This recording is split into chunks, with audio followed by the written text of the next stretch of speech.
In a week that had seen the WWE really disrespect its fans in more ways than one, and also in some ways has decided to maybe try and right a wrong or not, you decide. But then we've also arguably got what is probably going to be the most enjoyable wrestling weekend of the year. This is BunkaMania here on Bunkazilla UK. It is a live edition, folks, so this might be a little bit rough or raw around the edges. Take your pick on how you want to phrase that. And it is Friday, the 3rd of September.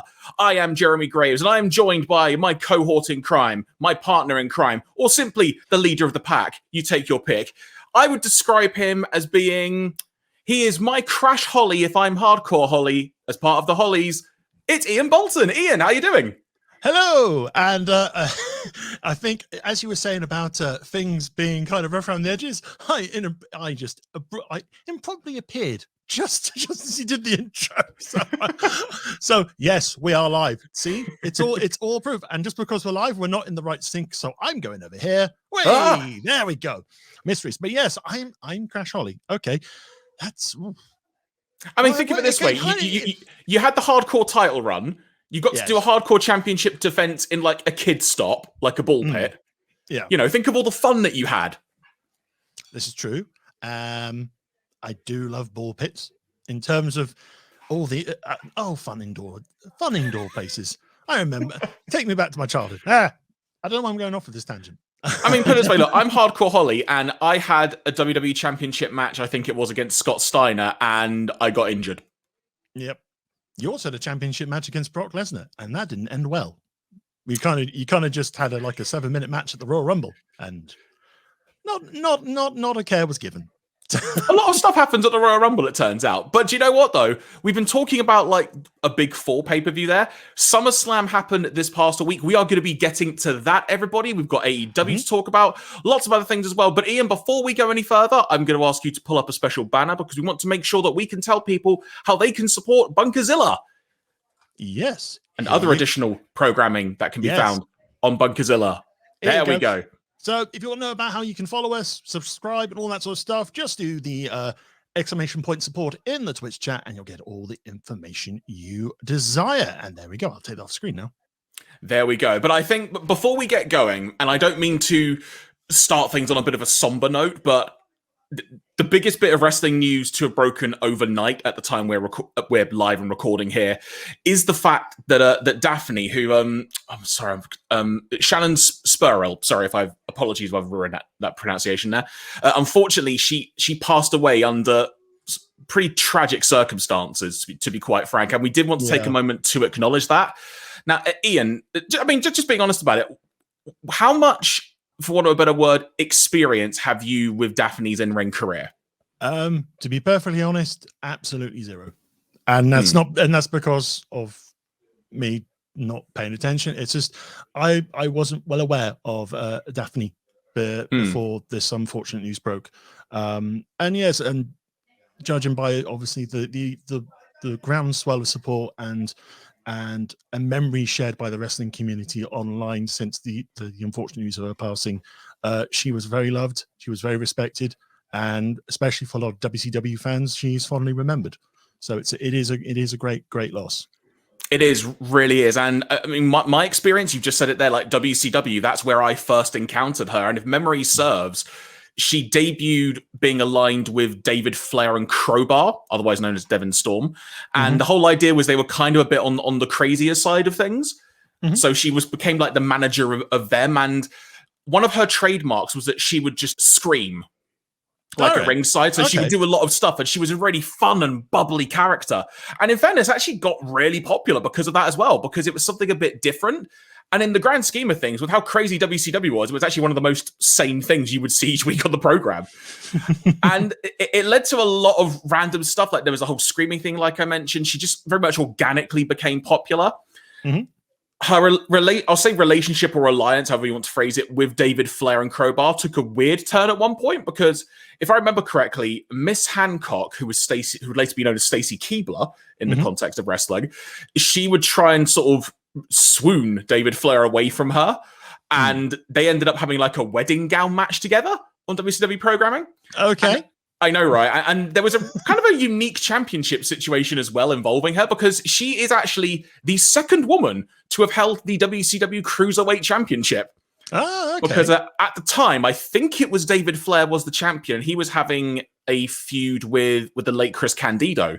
And there was a moment where I want to say it was some kind of tag team match, because it's WCW, for the title.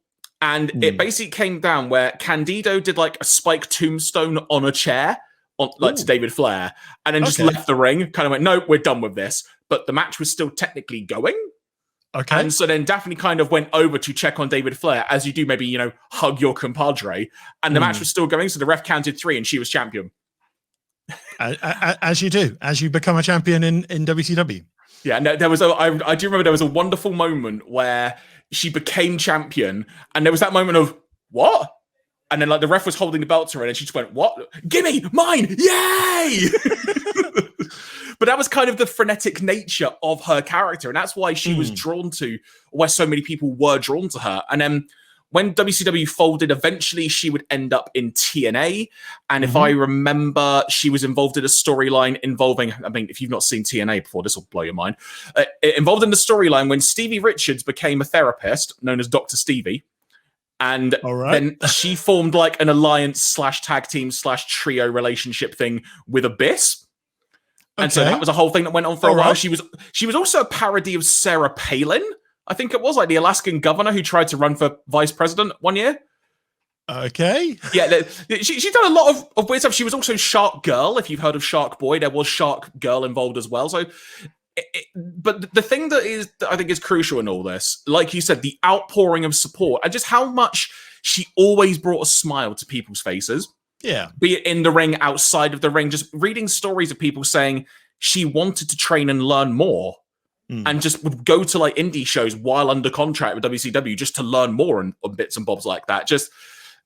It's a real shame. And obviously condolences to all friends and family. It is a real shame. And yeah, there isn't much more I can really add to that, I don't think, unless you wanted to close out with anything in particular. But it is a genuine tragedy and a shame. Yeah, as a lot of other wrestling sites and reporters and fans have all said, even wrestlers themselves, in light of the circumstances, in terms of mental health and support, there is support always out there. There are many channels for people to get that support.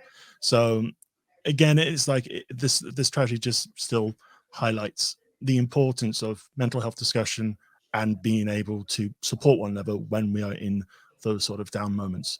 But yeah, it's a very sad story, and yeah, she will be missed. She will be greatly missed by the wrestling community. Indeed, indeed. And forgive me for not having a better way to segue or perhaps change the subject from that, but in terms of other things that have occurred this week, as I mentioned, we're going to be talking about SummerSlam weekend, which took place last weekend. SummerSlam was in what was it called? Was it the Allegiant Stadium in Las Vegas? Yes, a brand new stadium. Nice little venue. Must admit, it's a very nice looking stadium. It does work well. It's also, given just where we're at in the grand scheme of the world in general at this point, it's very weird to see that many people in one place. Yes. I think it was about 53,000 or 50,000, 50,000 at least. Yeah, I know they did the attendance number, but obviously take that with a pinch of salt. Knowing WWE, it's wrestling attendance, Yes, wrestling attendance. Basically, everyone who was technically in the building at any given time. Or if you're an Arsenal fan, as I did at one point, it was how many tickets had been sold, including season tickets that hadn't shown up. Okay, that's how you inflate attendance, everybody. But yeah, so SummerSlam overall, Ian, as an experience, and I'm using that word in inverted commas, how do you rate SummerSlam as an overall experience? On paper, I think there was some on paper that I think that there was an opportunity for this to be an actually really stellar event. In all honesty, SummerSlam's a bit of a kind of, it's a tale of different things. I mean, for starters, I personally miss the under 3 hours pay-per-view because my God, was this long. And we'll touch on that a bit later on. But yeah, it was kind of a weird sort of event where there are some good little moments here and there, but the talking points, I think, which we will be talking about in this episode, I think the talking points paint a more sort of negative kind of, oh well, it's back to typical WWE booking in this rate, because obviously this comes head over here. This comes like hours, nearly a day after CM Punk returns for AEW. And we will talk about AEW and CM Punk and all that. So and I'm sure that had no influence whatsoever on things that happened. I don't know if we were having like a Facebook chat, just the messenger chat, like a day after Punk appeared in AEW. And I don't know if it's you or to someone else. And I just said, I have a bad feeling WWE are going to do something a little bit stupid to try and steal the thunder. And to be perfectly honest, I think this image kind of sums it up like that. Yeah. See, the dumb thing is, if you have no context on its own, that image could seem like incredibly smart. I bet it was a great match. It's an all-time classic that will be on future compilations and best of moments that WWE release and will be revered as a grand moment in SummerSlam history. And people are so happy that they were either A, there in attendance, or B, took the time to watch this 4-hour experience to see that epic contest, which we'll get to shortly, which went for an incredible amount of time. Yes, incredible amount of time. Drama, action, thrills, suspense, emotion, logic. You could argue that none of that was there, but okay. So where should we start off with SummerSlam? So I guess just to sort of round off the discussion on the overall thing. Overall, so I think this is where our opinions are going to differ slightly, because I watched this over 6 sittings because that's how, but honestly, that isn't because of how bad it was. It's just the amount of free time I had that day. So it was kind of a thing where I just had to get in like a match or two every so often, like watching it on my phone and stuff like that. It was just the way things worked out. But there was a point where I kept thinking, oh, there can't be many more matches left, can there? And then there were. And then I know, right? And that's the thing. And I remembered like a lot of the talk going into SummerSlam was because there was the Manny Pacquiao fight also happening in Vegas, which I'm guessing ended up being Pacquiao versus someone else because no one cared about it. But so that the idea was they were going to finish the show, like make it 3 hours or finish it at a particular time so that people could then hop over to the other venue to watch the fight. And seemingly by the time the main event got in the ring, the Pacquiao fight was also in the ring. So Vince McMahon seemingly agreed to this and then basically just went, up yours, basically. I think he kind of just went, they're telling me I should only have 3 hours. Add an extra hour. You want to go back to circa 2003 Bischoff? 3 minutes? Oh. There's a reference people have not wanted to think about for a while, or maybe they have. So I guess just the show overall. Now, admittedly, in the notes you've kindly prepared for this edition of the show, yes, you've noted that Big E defeated Baron Corbin. I literally didn't even know this happened because unlike most WWE pay-per-views, this was not referenced anywhere on the show to my recollection. This was a kickoff match. In the SmackDowns running up to SummerSlam, they were still going with the down on his luck Baron Corbin. Which has been a really good, fun little storyline, and things like TikToks. There's a brilliant TikTok video of Baron Corbin having a terrible day as like down on his luck Baron Corbin. It's like he can't he's not allowed into the building.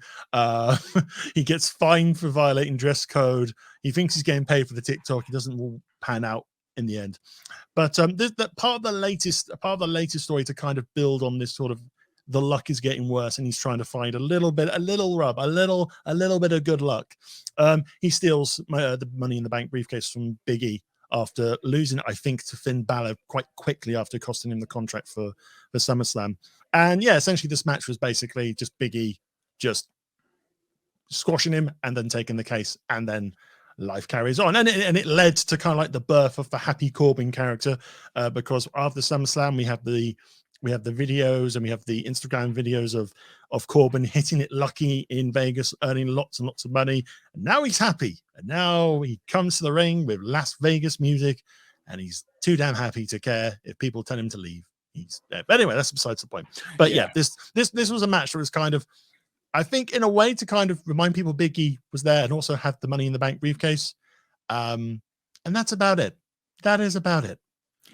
But because the reason I say I didn't even know it happened, I mean, and maybe like they had one of their kickoff recap panels and I actually just skipped it for once, because sometimes I normally give them a watch, but now it's just like, no, I'm not watching that.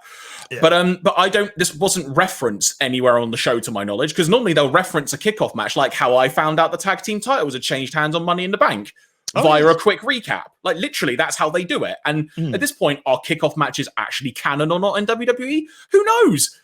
Because there was one point, I think it was, we might have touched on this before, there was like a bragging rights match or something involving the New Day, and even like Xavier Woods tweeted, "Oh, I guess that doesn't mean it counts then," you know. Oh, wasn't it Survivor Series? Yeah, there you go. That makes more sense. Bragging rights. Yeah, we were talking about this when we were going over Money in the Bank. Yeah, so that's why it was weird to me. But the actual opener of the show, that being RK Bro v AJ and Omos, however you meant to pronounce it.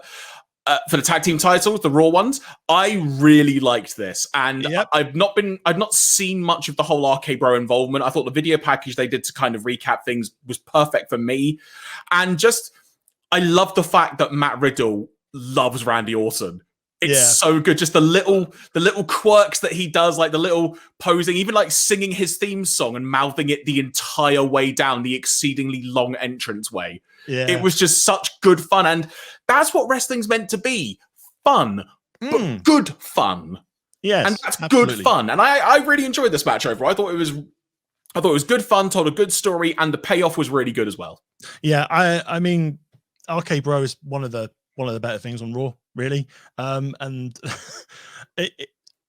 by a country mile, to be perfectly honest. And the fact is, this is a weird sort of partnership that has just kind of blossomed into this weird odd couple.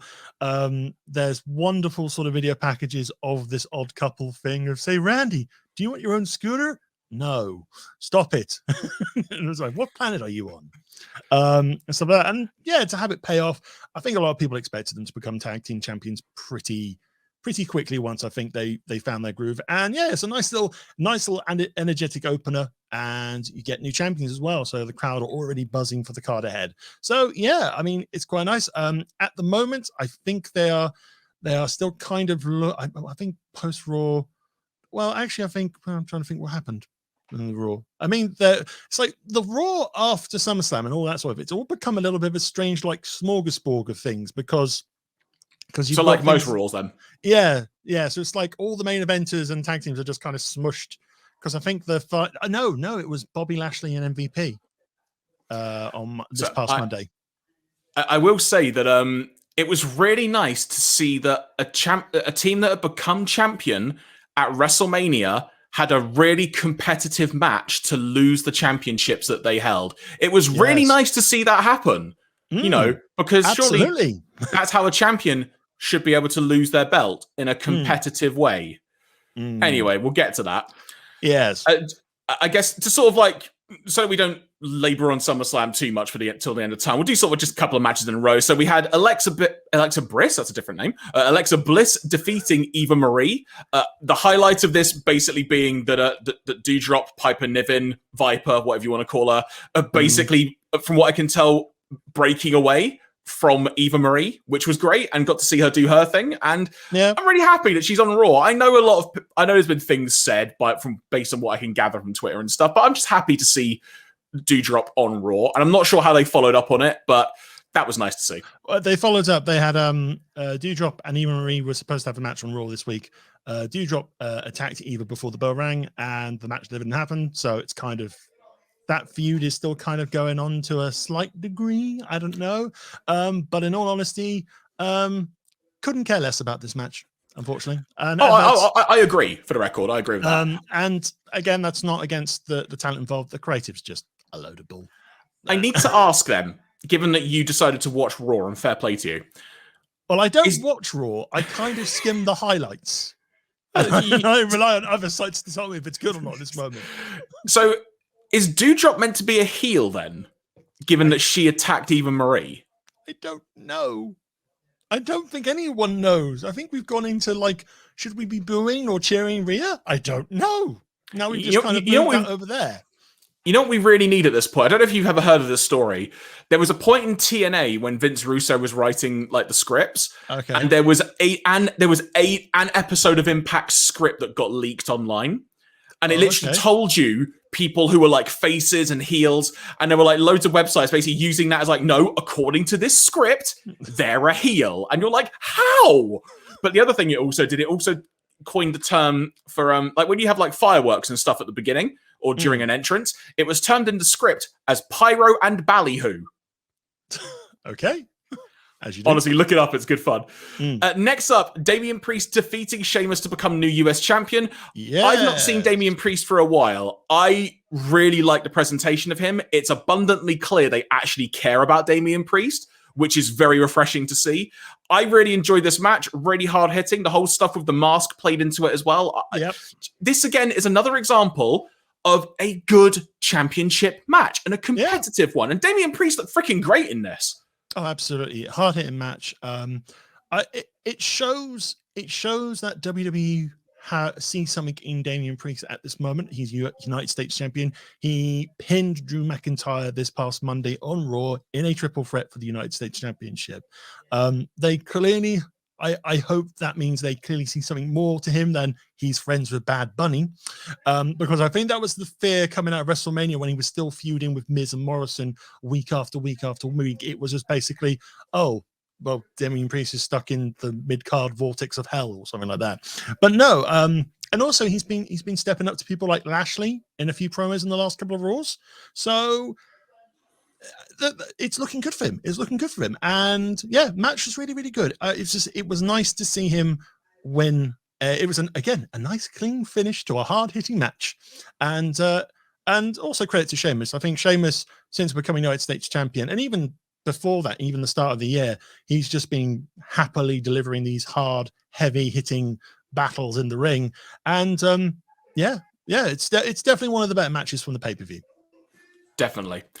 Next up, we had the Usos defeating the Mysterio clan to retain the tag team titles. It's like, why couldn't they just waited another month and change the titles here? You know, I think that feud is pretty much wrapped up now. I think there's a bit more definitive. Again, this was not saying the talent involved was bad. It's just this was a throwaway match, and it's kind of like there was no inkling that a title change was coming. There was no threat to the Usos losing titles. They are now positioned for a battle with the Street Profits going into Extreme Rules based on the end of last week's SmackDown, which could be good. But I mean, when they had their first match together after Jimmy came back, it was really, really good. So hopefully more of that, a little bit more freshness. Other than that, I don't think there's any other major teams other than like Dirty Dogs and Alpha Academy. They need tag teams, and it's like tag team wrestling, please. It's funny you say they need tag teams, because based on the recap that they did of the SmackDown the night before, because this event took place on a Saturday. Yeah. Oh, actually, tangent, and we'll get back to what I was going to say. What did you think of the fact that SummerSlam was on a Saturday? Which, if I remember correctly, it's the first SummerSlam to take place on a Saturday since '92 at Wembley Stadium. I like pay-per-views on Saturday. That means I can have a nice line on Sunday. Whereas with All Out and with the takeover that happened, I had to kind of wake up early to watch it before I had to go to work. Yeah, I'm a big fan. I'm a big fan of pay-per-views on Saturdays.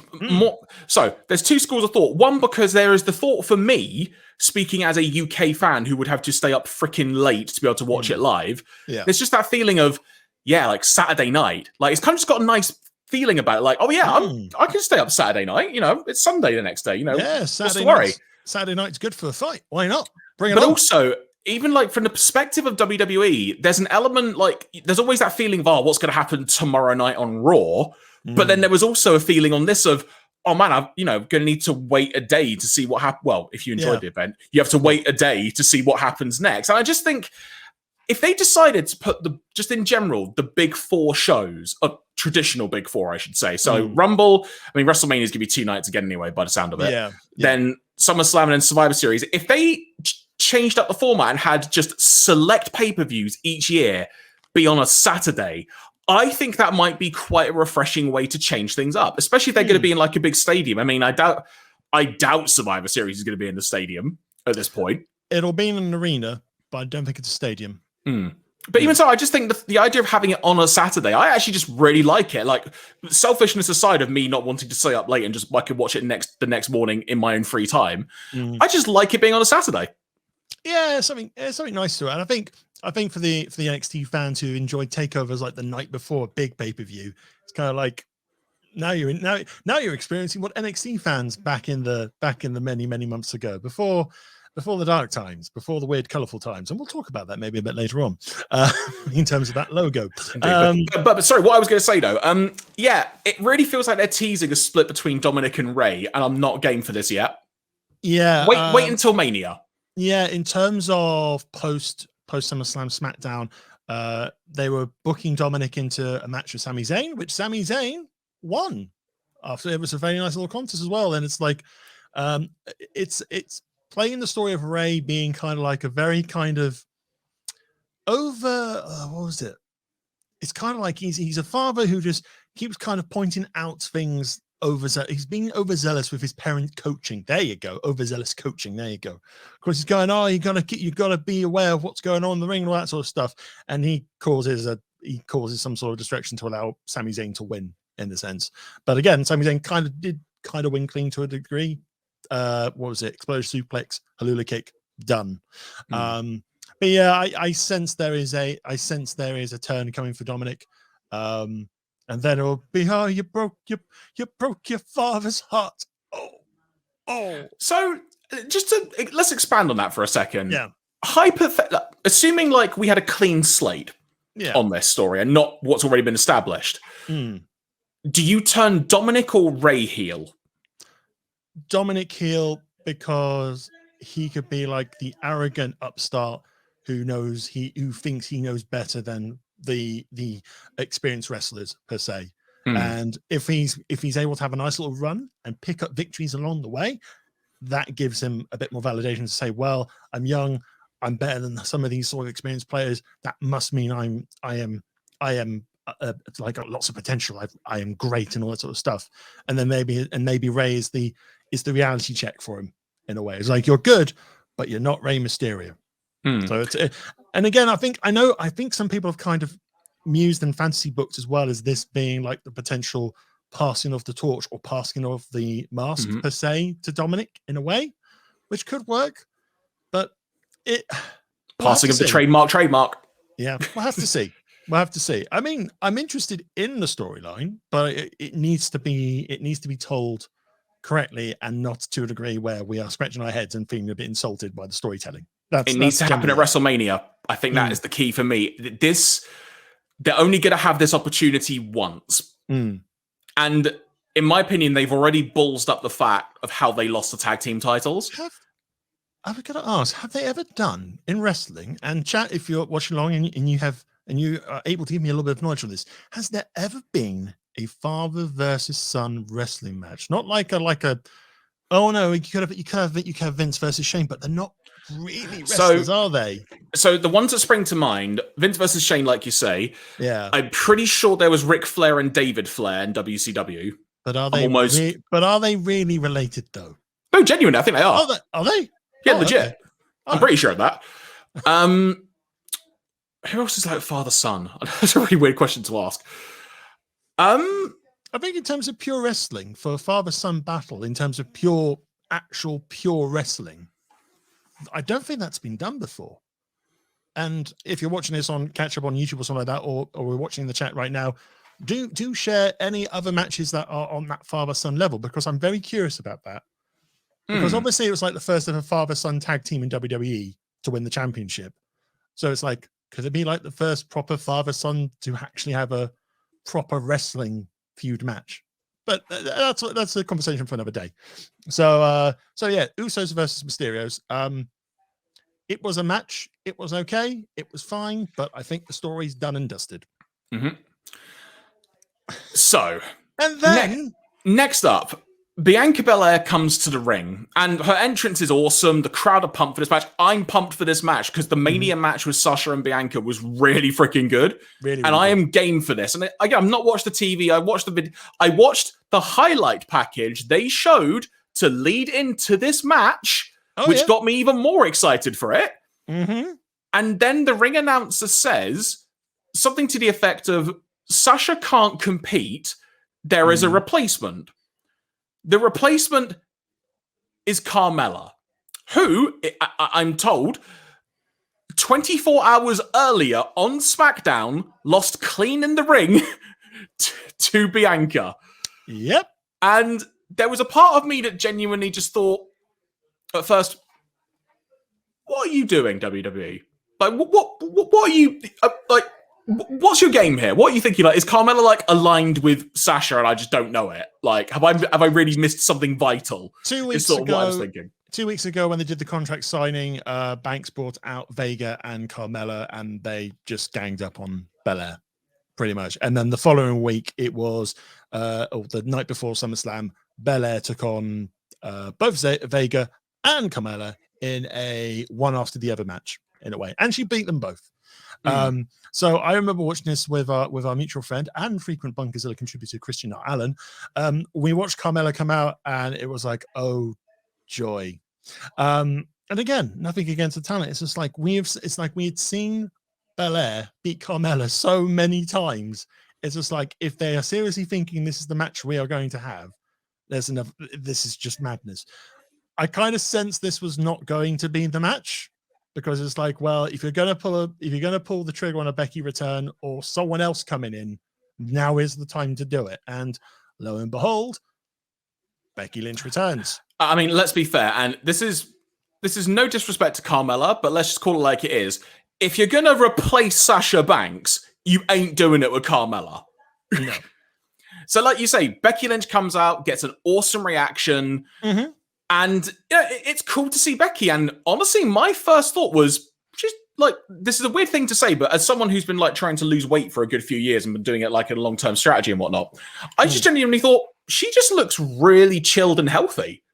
It's a weird way to say it. I just thought, you look really healthy. That's the only word I could think of. I thought, well, that's because you're a mum now, you've got to be, sort of thing, not implying you weren't before.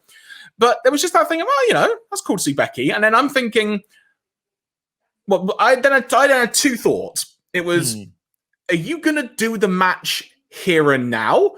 Because that would be awesome if you did. Yeah. Or is this your WWE way of going, we're not going to give you a match. We're going to tell you what we're going to do next on whatever the next crap show you've got is called. Yeah. Extreme Rules or whatever it is. Like, the horror show, was Extreme Rules, that thing, yeah. Yeah, exactly. There was just me thinking, which way are you going to do this? And they ended up, then Becky then took out Carmella, which was quite amusing because there was that look of, excuse me one moment, and then just threw her out the ring. Yeah. Which was good fun. Then the bell, we get the match, the bell rings, we get a handshake, Becky clocks her in the face, hits a move, which I want to say was a rock bottom, but I can't remember what they called it. It is called the Man Slam. Which I think was coined when The Rock turned up on SmackDown, and Jeremy has been broken. The freaking Man Slam! What the heck? All right. So, I mean, they could have called it Becky's Bottom. At least it's not called that.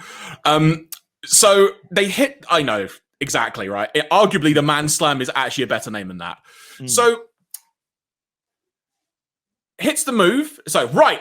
Match on. Let's see where this goes next. 1, 2, 3. Ding, ding, ding. It's just like it's just like, you what? So, it's just so. There was again 2 schools of thought here from my perspective, and I think I told you one of these on a private chat. Yeah. There was one thought of, okay, why the heck have they done that? Bianca's been champion since Mania. It was a history-making match. You're going to make her lose the belt in this fashion. This just seems disrespectful. It's a lack of respect to fans, quite frankly, who have invested time and money into it. It's a lack of respect to freaking Bianca as well. And just everything about it, there's just a total lack of respect to this. Yeah. The other school of thought, the Jeremy tries to put a positive spin on anything because let's try and make money side of things, is that Bianca is still, while champion, and she's gained a lot of experience, she hasn't got that almost killer edge or, be careful what you wish for experience. And so the idea that Becky basically just sucker punched her, and it's like, hey, I'm experienced. You've had experience, but you're not as experienced as me, so I got the one up on you. You could use that as a story. And if they go with that, I might be a tad less angry about how this came about. But that's the only logical way I can see them doing the match how they did. Also, need to shout out that when Becky had won the belt and she was posing on the ropes with the belt and whatnot, or it might have been before the match started, she kept saying, I'm back, which is, the one line that CM Punk said in his press release when he joined AEW, but Becky seemingly was told, you must say this 80 bajillion times to reinforce the point that you are not CM Punk. Yeah. So, anyway, I've rabbited on for a while, so I will now let you wax lyrical about what you thought of this. So, Ian, the epic encounter that was Bianca versus Becky won. What did you think? Oh, God. I'm with you. I think, well, here's the thing. I think a lot of people going into the match when it was Bianca versus Banks, I think a lot of people were quite comfortable with the fact that if Belair's going to lose the championship now, fine. She's had a good couple of months run with it. Freshens up the story a little bit. And it sets up for a nice little rubber match down the line. But we have the issue of Banks not being medically cleared to compete, which is that official? That is the party line from WWE. Okay. Or something like that. But a lot of the news sites like WrestleTalk and Fightful and all that sort of stuff have all highlighted that WWE knew this for about 7 days. So they continued to promote a match which was not necessarily going to happen. Which is very, they could have done something in kickoff. If they were going to push it right up until the start of the show, they could have done something in the kickoff show saying, unfortunately, we've heard that Sasha's not available. Or they could have done it the night before on SmackDown, say, Sasha's not competing, a mystery opponent will be picked at SummerSlam. That sort of stuff.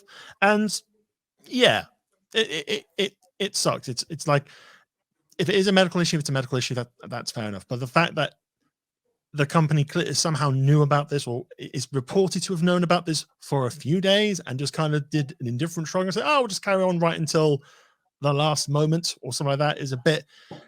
Again, for a fan who wants to be invested in WWE and wants to feel like the storylines are not insulting them, it's a little bit of an insultment, to be perfectly honest.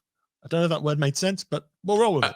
Mate, I think you're being generous, honestly. Yeah. I think it's just a massive slap in the face. Like I mentioned the word lack of respect. Literally, them knowing however, even if it's a day or a week, the fact that they knew, you said they could have done something. They literally could have done anything else, and it probably would have been better.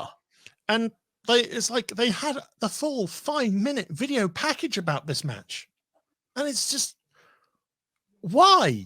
That's the part that irks me the most. Yeah, and Becky as a replacement is great. It's a nice return, obviously on the heels of Punk. It's a nice sort of, okay, you want to return? Here's a return as well. And again, I was not going to be surprised if Becky won the belt if they had a decent competitive match that went off a lot. 10, 12 minutes maybe? Something like that. That'd been fine. But they do it in 26 seconds. And again, it's just like you said, it is a slap in the face to how people are treating Bianca, or the booking treats Bianca in a way, because it just makes her look like a very silly champion. Now, of course, they are playing on this sort of heel directive, and the SmackDown after, Becky came out and she went, "Oh, I've got the belt, and I'm going to keep hold of this because I've got a family to provide for," all that sort of stuff. And they started bringing up the heel aspect because you'd have Bianca coming out to the ring. She'd say, I'd like a rematch. It's like, come on. It's like, okay, fair enough. You caught me out on that day. Fair enough. What's done is done, but I want a rematch. And Becky went, nope, and just walked off. So again, they are trying the heel turn, which okay, it's fine. But then again, they tried to turn Becky heel once, and people didn't want to do it. Just saying, it might not work this time around. But if they're able to kind of get people more rolled up that Becky is not giving Bianca another shot because of the cheap victory and all that sort of stuff, maybe that's the way to do it.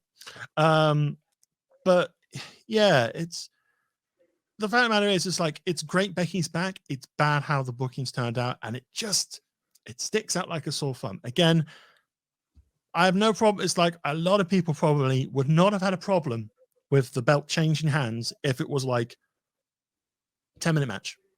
Didn't have to be a classic, didn't have to be great. Could have just been a few kind of power moves here or there, and then Becky does a heelish thing or something like that, and there you go, new champion. But no, we go down this very similar route to Kofi Kingston from SmackDown and Brock Lesnar. Thankfully, Belair is still in the main picture when it comes to the title. So it's a frustrating thing to see, but at least it's not necessarily the way of saying, okay, we're done with you, Belair. We'll focus on someone else now. They're still focusing a lot. I think they do see Belair as like the top babyface female star for SmackDown, and if they're positioning Becky as the top heel, I think that will go some way to really elevating Belair to a main event star level. Because sometimes when you get those big victories over those seasoned talents, you become a made person in WWE in a way. That's the way I look at it. But despite all that, this segment was an absolute cluster. I'm refraining from swearing. If they really wanted to turn Becky heel, yeah, would a far easier way to have done it have been, they have a match, like you say, go 10 minutes, whatever. It doesn't have to be very long. Just make it a match, quite frankly. Yeah. I'm not even regarding that as a match at this point. Yeah. Have a match. And then what if Becky is just really pissed off after the match and just basically gets a chair or something, or just beats up Bianca after the match? Yeah. That's a good way to turn someone heel that actually seems logical. Yeah. Or don't have a match at all. They have a little sort of happy moment together in the ring, and then Becky just attacks Bianca, and off we go. Yeah, you know what? And that's kind of like a two-way thing, because then at that point, it's like, well, you brought Becky out and you didn't even see her wrestle, but that still would have been better than what they were presenting. Yeah, it's just, again, it's a, I say again, we're going around in circles. Unfortunately, no, but it's just, unfortunately, it feels like that at this point, this is an example of how it really feels like WWE just isn't even trying. Yeah. That's honestly how it comes across, because you look at, not just compared to AEW, because I'm a big fan of it at this point, but literally everything in AEW, even if something isn't perfect, is at least interesting and engaging, and honestly doesn't insult my intelligence. Yeah, even when Dynamite has its off days, it's still watchable, and there's still something to take away from it. I mean, the episode which had the main event of Black versus Brock Anderson wasn't particularly the greatest episode of Dynamite, but you could still watch it, and you could still kind of go with it in a sense. And it had a purpose. Yes. A clear purpose why that was the case. Whereas more recently with WWE, it becomes harder to kind of stay with it. I mean, it's like the night before the SmackDown, the night before SummerSlam SmackDown, because I'd watched AEW and I'd watched Rampage, and we had the whole CM Punk return, all that sort of stuff. I found myself fast forwarding through a lot of SmackDown on that day, because it's like same stuff, seen it, same stuff, seen it. Promo, nothing, move on, all that sort of stuff. And this is the problem. Repetition is really hurting, and there are signs at this moment that they are trying different things, but I really don't buy it right now, to be perfectly honest. That's just me. But I mean, when you've had a really deep roster of talent, and you could, easily bring people up and slot them into a new place to help freshen things up a bit, why not just fire everyone instead? That makes more sense. Yeah. So, speaking about, I don't know how I'm going to segue. I'm going to try this now. Let's see what I do. Talking about things that kind of confuse you or maybe don't make sense or is a bit repetitive. Drew versus Jinder Mahal. All right. This was a match. It was this was a match. Drew turned up, won we move on. I mean, the whole storyline of Jinder's not been great. It's just been very every week Jinder and his and associates sorry, I forget the names. I'm sorry, I forgot the names off the top of my head. But yeah, Jinder and associates, they come out, they threaten something about Drew McIntyre. Drew McIntyre comes back out, and in some way, he either meets one member of the team, two members of the team, or all of them, sort of swings a sword around and go, "Look at my sword," and tells a history story, and then the crowd just go, "All right." And yeah, honestly, I did not watch this match. I fast forwarded because I did not care. It's just like it's like I like McIntyre, but that's literally all it has to be. Literally, this is the thing. This is the thing, because this pay-per-view felt incredibly long. There were some matches on here that just really should not have been here. There were some segments that shouldn't have been on here. Yeah. Like freaking Johnny Drip Drip versus Xavier Woods looking like... What was he dressed as? It was something in particular. He had a particular costume on. I can't remember what it was off the top of my head. Was it a games character? It was probably a games character. Yeah, I literally can't remember the reference off the top of my head, but I knew exactly what it was. Again, I kind of fast forward that because it just became a very long, boring segue that I just... You made the right decision and I regretted it.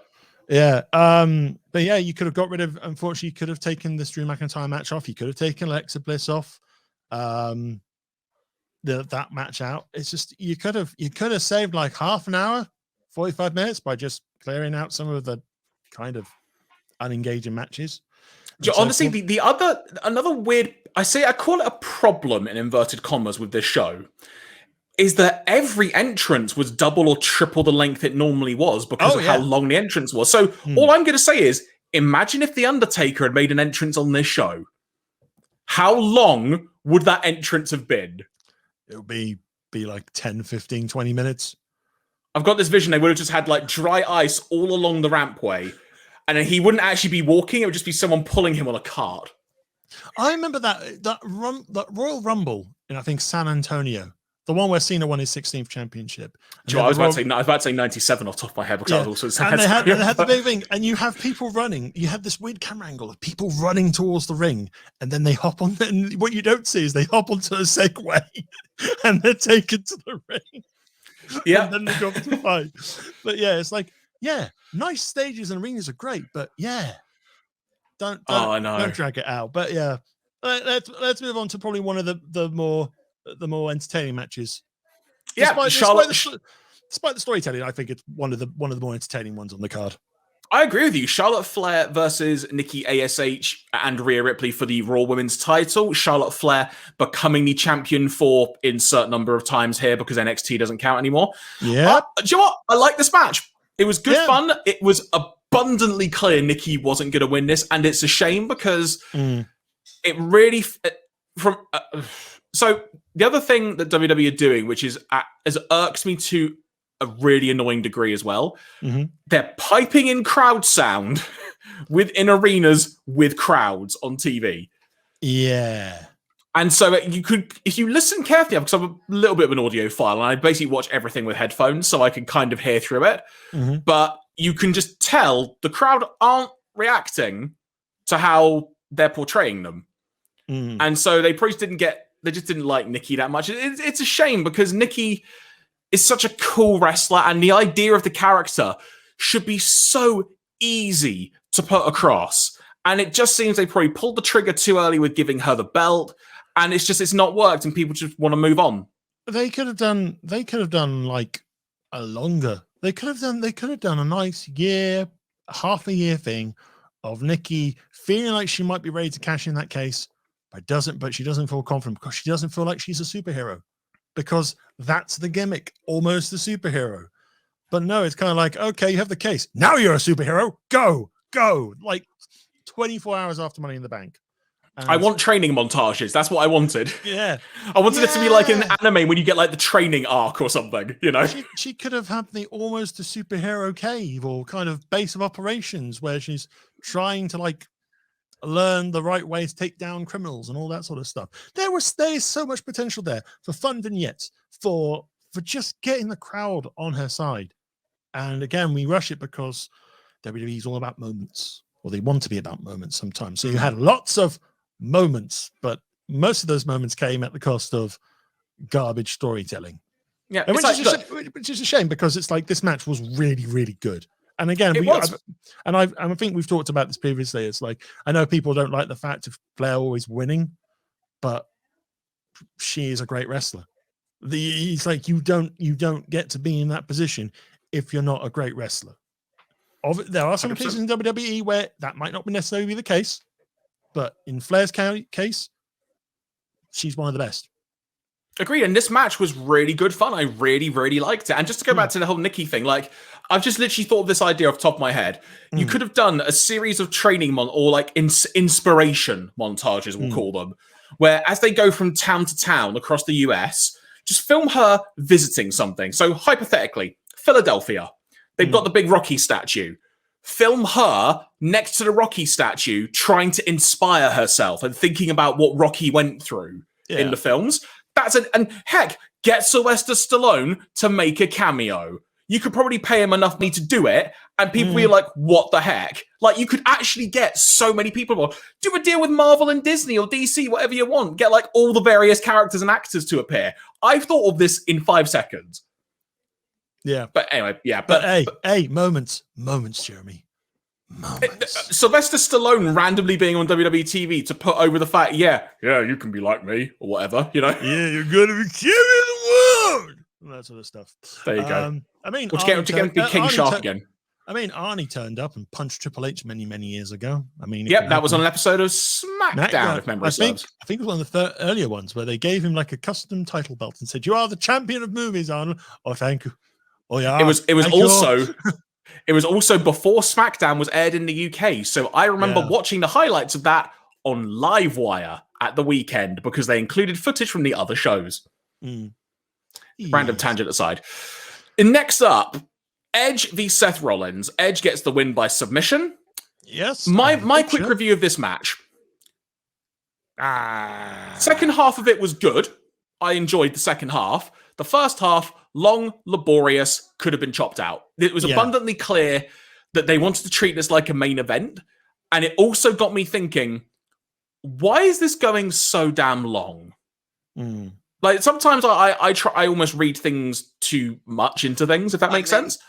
Yeah, I can see where you're coming from. I mean, it's like, this has been the case with a few of the Edge matches since he's come back. Same with Money in the Bank. Obviously, we had the greatest wrestling match ever, Backlash, as well as the Last Man Standing.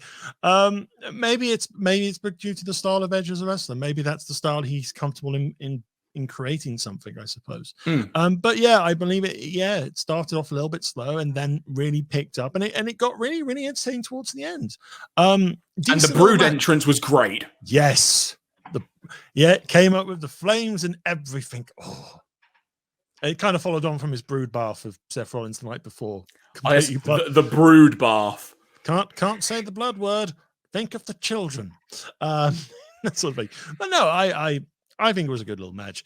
There's the weird sort of post promo from Seth Rollins where he's going, I'm going to go on and do better things. And he just awkwardly stares into the camera for a long time going,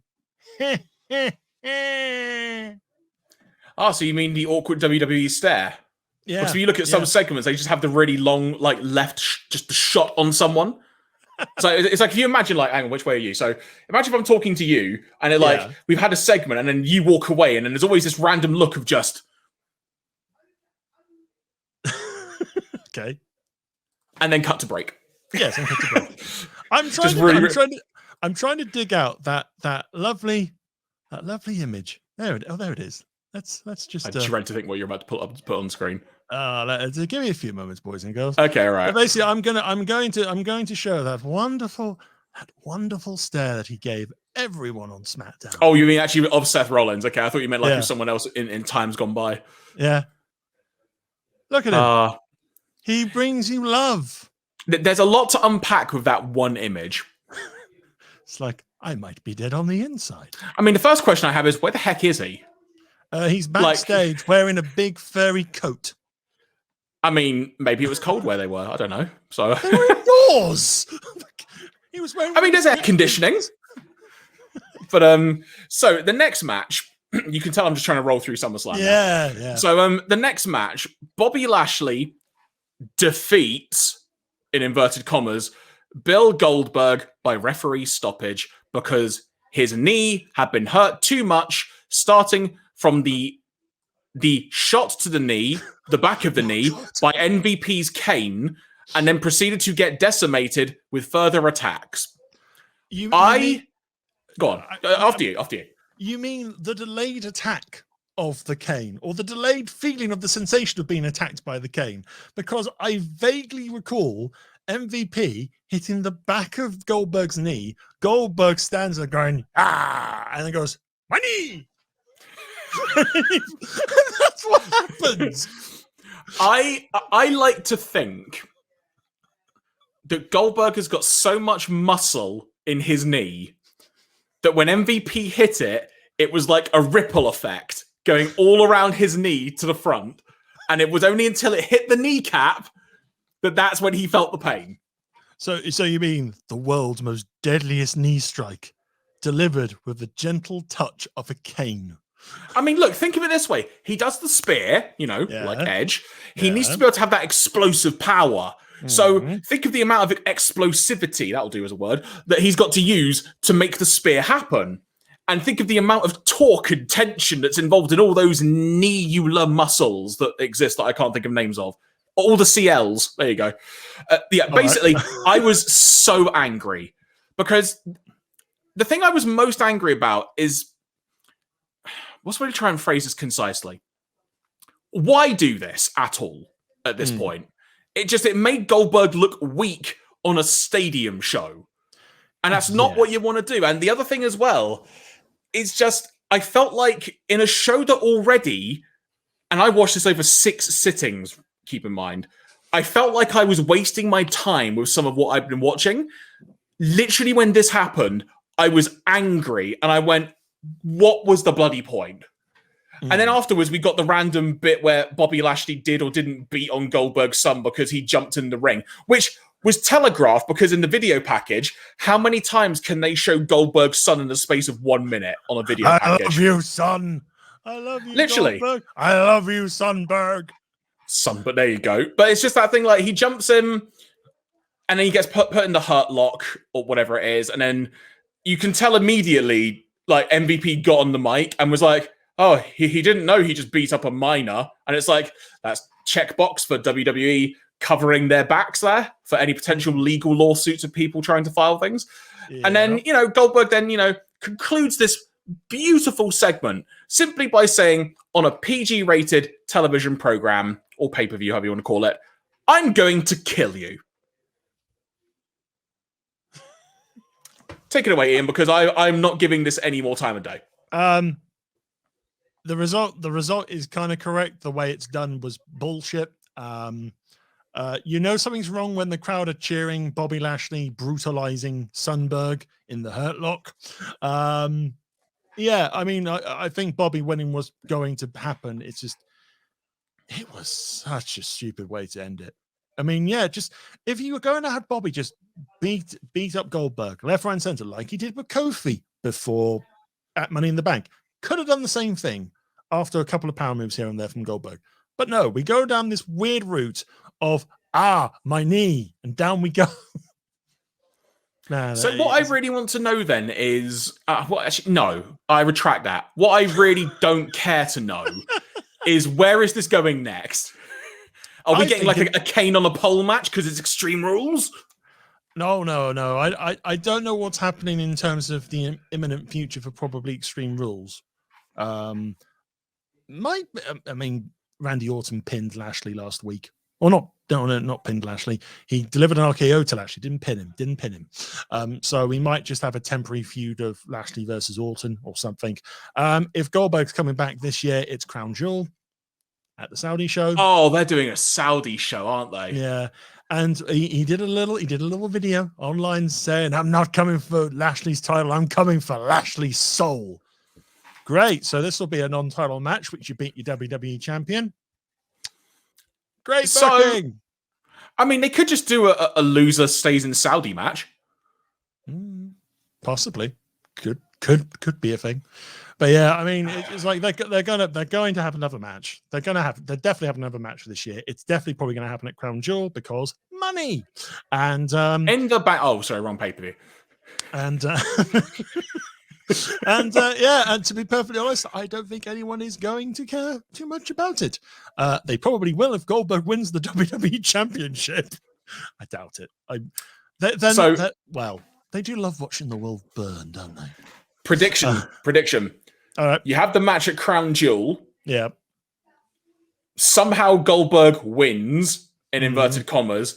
He then gets a title match at Survivor Series because Goldberg has a good history of winning championships at Survivor Series because that's where he beat Brock Lesnar in under a minute. And that's when it was fun. Speaking of Brock Lesnar, because he's involved. Let's move on to the main event. Let's move on to good old Cena and Reigns. Look at that. So, Ramondo Reigns versus You Can't See Cena's Ball Patch. Roman Reigns defeats John Cena by pinfall. I don't actually remember how this happened, quite frankly. Do you know what? Match was fine. Match was fine. It was inoffensive. Fine. It was kind of amusing to see Cena back, and there was some dueling chants, I think. I honestly, this is just a bit of a blur at this point, but fast forwarding right to the end, the thing which obviously is the funniest part of this entire thing is the fact that the moment this match is over, John Cena is an afterthought. And it's really, really weird to just to see John Cena become a complete afterthought. I can't remember the last time that happened because Brock Lesnar came out looking like, honestly, just looking awesome. I love this, like, I like the look. Lumberjack Brock. That's what I'm calling him. Lumberjack Brock looks awesome. And the key thing about this story, if you want to bring that picture up again, you can, by the way. Oh, yeah. The key thing about this story, which I am so looking forward to, is how is Paul Heyman going to work out in this? Because that's obviously the direction this is going to go. It's going to be about which way will Heyman go. And I can just imagine the quality television simply for this feud alone that there is going to be when it happens. Because I'm assuming, like, clearly nothing happened on SmackDown with this, right? Oh, no, something did happen on SmackDown. Or basically they are foreboding things on SmackDown. Good long-term booking. Yeah, because for most of the episode of the SmackDown after, Paul Heyman is cowering in fear outside of Roman Reigns' locker room, thinking, oh, he's in big trouble because Brock's back. And he's trying to go, I didn't know Brock was coming back. I didn't know Brock was coming back. And the Usos are kind of gaslighting him a bit, like Roman did with Jimmy and Jay a few months back, kind of going, are you sure? We thought you sent us to the back. Are you trying to tell us Roman sent us to the back? Are you trying to tell us that Roman didn't want us involved? And Heyman is scared for his life. There's bits where Reigns arrives and he just finds Heyman just kind of like carrying like a puppy outside his locker room, and he's just going, "Are you not just going to open the door for me?" And it's like you're my advisor. Open the door for me. And he's like, "Of course, all right, yeah." And then he stays outside, and Reigns goes, "Aren't you coming in?" And it's like, okay. And there's this beautiful moment, and I remember watching it from like last week, and they have the celebration of the bloodline because the bloodline all retain their championships. There's a really cool t-shirt on WWE Shop which makes them all look like high Vegas gangsters, which is really, really cool. Awesome. And there's a bit where Reigns hands Heyman the belt, and he's kind of no, Heyman just immediately hands Reigns the belt, and Reigns goes, well, what are you doing? He goes, well, it's all about family. Maybe it's just you guys out in the ring. And he just goes, but Paul, you are family. Oh, I love you. Oh, amazing. And I genuinely thought at that moment, I thought, oh no, they're going to murder Paul Heyman on TV to build this, the star of the series. Doesn't happen. Balor comes out and causes all havoc, and it's Balor versus Reigns tonight for the US Championship. Not US, Universal. Because Balor just wants his match now because of being screwed out of it from SummerSlam. But I feel there's mileage there. I feel there's good mileage, and I feel so good. This, if they do it right, it's a good storytelling thing. But it's just that one episode alone, you're kind of going, are they gonna do like the good old fashioned, you're one of us, Paul? Nope. In that sort of sense. So out of that main event, yeah, Brock coming back was good.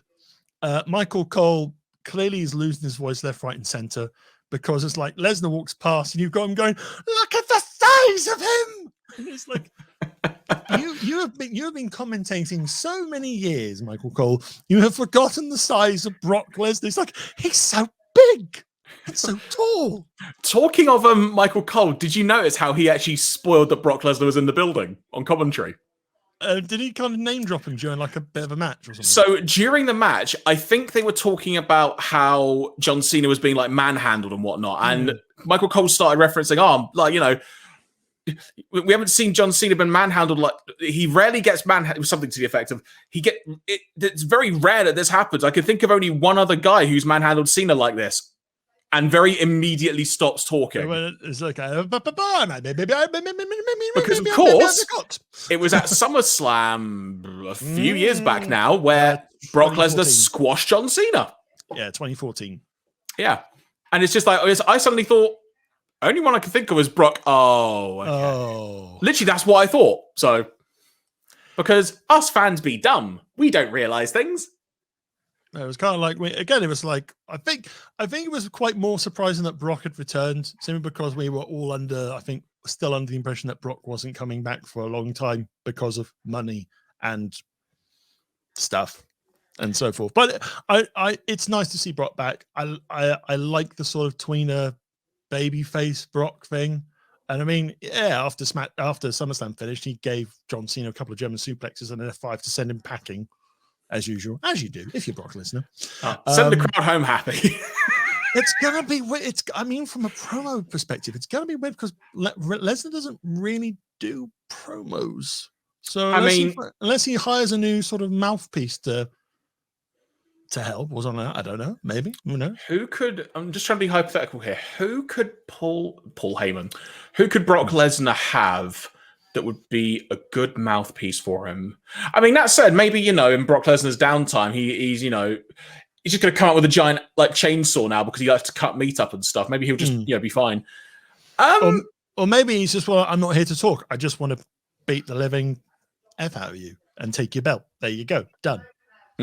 But it makes the few. I mean, the fact we now have a babyface style Brock versus heel Reigns makes that dynamic a lot more interesting as well. Because we've been so used to babyface Reigns versus heel Brock to the end of time, it just made us all sad. It is incredibly amusing that we've literally seen this match so many times, and people didn't want to see it. I think they didn't want to see it at the time because it was blatantly obvious what WWE were trying to do with Reigns as a babyface. It was going, look, he's a hero. He's a hero. I mean, he practically took 4, 5 F5s at WrestleMania years ago. Still got bloody jumped up. Still lost. All that sort of stuff. And then they did it all again at Crown Jewel, and he still lost. And it's like people are just going, we know you want to put the belt on Reigns. Just put the belt on Reigns and let it be done with it. To be honest. I think we were all prepared for that eventuality. We just wanted it over and done with. Speaking of things being over and done with, SummerSlam, it's in the books. It's in the books, and yes, I'll take that off the screen now. But let's we talked about the past. Let's look forward to the future because we got to talk about this. All Out. It's going to be available through Fight TV if you are here in the UK where we are recording from. Obviously, it takes place Sunday night, UK time / early hours Monday morning. I am so excited about it, and I think the only place the only place to begin with, which has really kind of just taken things into overdrive, is the return of CM Punk. Well, there's lots of other things that happen on AEW, which I'm sure we'll get into gradually as we go through the card, because that's probably the way we're going to talk about things. But let's just focus on CM Punk to begin with. Look at him. He's so happy. He's so happy to be back. That segment on Rampage, I think I told this to you in a private message that there's very few times when I have been...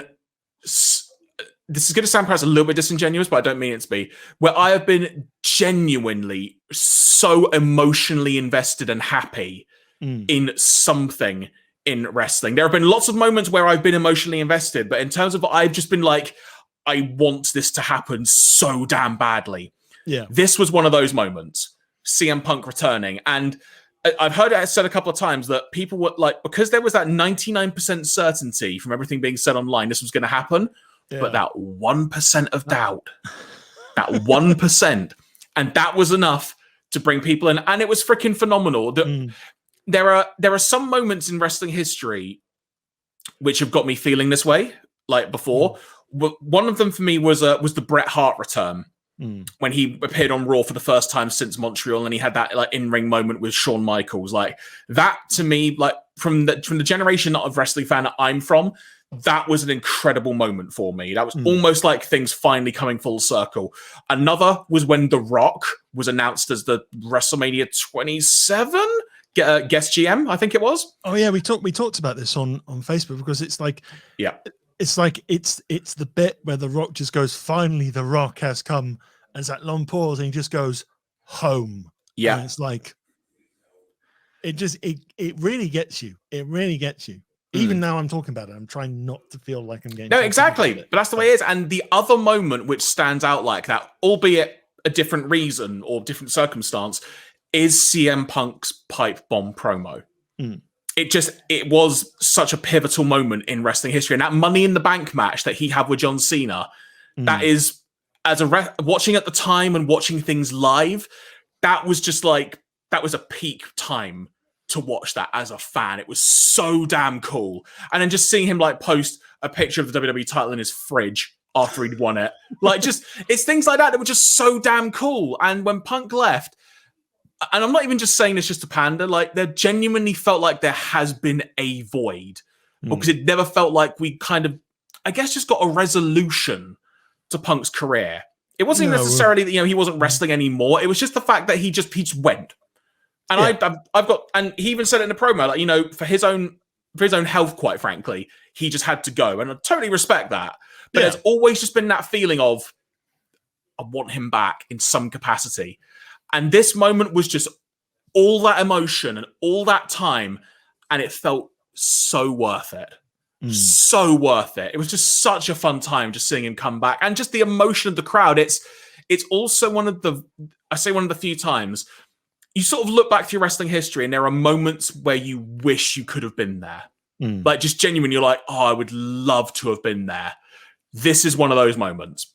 There was no way in heck I was going to be able to get over there, obvious reasons. But this is one of those times where it's like, I so badly wish I could have been there.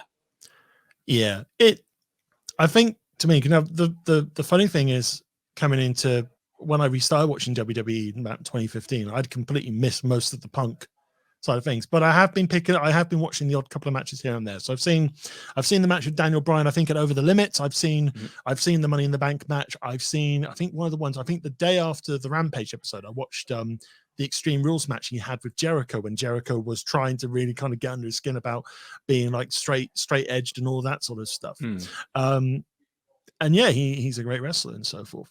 But it was just, I think, for a period of time, considering for the many years I've been rewatching WWE now since 2015, and people carry on talking about CM Punk and the chanting of CM Punk, and even the sites like Wrestle Talk always going, CM Punk to AEW confirmed, all that sort of stuff.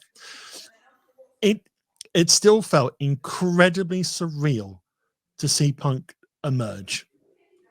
And it's kind of like, I think it was kind of like, it was a strange sort of euphoria of giggling, like, this is actually happening. Shit. In this sort of way. I mean, the best way to describe it in terms of this whole AEW, WWE side of things, this was a legitimate moment, or like, this could technically become a legitimate tide moving towards AEW as probably the wrestling fans' choice. And the fact and the good thing is as well is you can imagine wrestlers coming back, taking the money and just going, oh yeah, I'm here, doing my greatest hits, all that sort of stuff. I think the thing that just really spoke volumes to me is Punk genuinely looks happy to be there. He is thrilled to be there. He feels like he just looks so happy to be there, to just talk to the crowd, to do promos. And yeah, the Darby Allin match is going to be fun. It was a moment of catharsis. You could see that. Literally, when there's that initial shot where he comes out, he drops down on his knees and the camera is kind of getting closer to him, and you can see his eyes starting to go. Yeah. He's trying to hold it back because, got a reputation to maintain or whatever. Yeah. But you can see it. And that's, again, you can't fake genuine emotion like that. None of us can. When it hits, it hits. And I'm not going to, I can keep going on about it, but I also just want to draw attention to the fact that when he brought up the date he left Ring of Honor in 2005, and then the way he said CM Punk left pro wrestling, and now in 2021 he's returned, that actually was a goosebump moment for me, because that was a point in time where the way I'll describe it is I wasn't a very smart fan to the business. I was to a degree, but not massively, I'll call it. Okay. And I was buying the Ring of Honor DVDs and stuff like that and watching them, and I was really invested in the CM Punk stuff. And just kind of having that moment being acknowledged, and it's like, like WWE isn't wrestling. Because at this point, they just call it sports entertainment. Yeah, I think it was... And that's the moment... Sorry, just to finish off the thought. Finish off and then I'll come back. But that's the moment where it's now been clearly defined that WWE is its own thing. AEW, or everything else, I'm just going to call it that, is wrestling. And that's what it's been for years. It's just no one's ever actually called it out like that. Yeah. I think it was a very it was a classy way to address the WWE tenure, and not necessarily because I think fans were expecting maybe he'll do a pipe bomb and rip again into WWE. No, it's like CM Punk clearly does not want to linger on that any longer. He's here in AEW now. He's here embracing what is happening around him in terms of the wrestling movement here, and it's just basically, it was a nice sort of way to say that happened. Let's move on. Let's have some fun in AEW and that sort of thing. And I just love the way in that promo he just kind of goes, "Can I tell you a story?"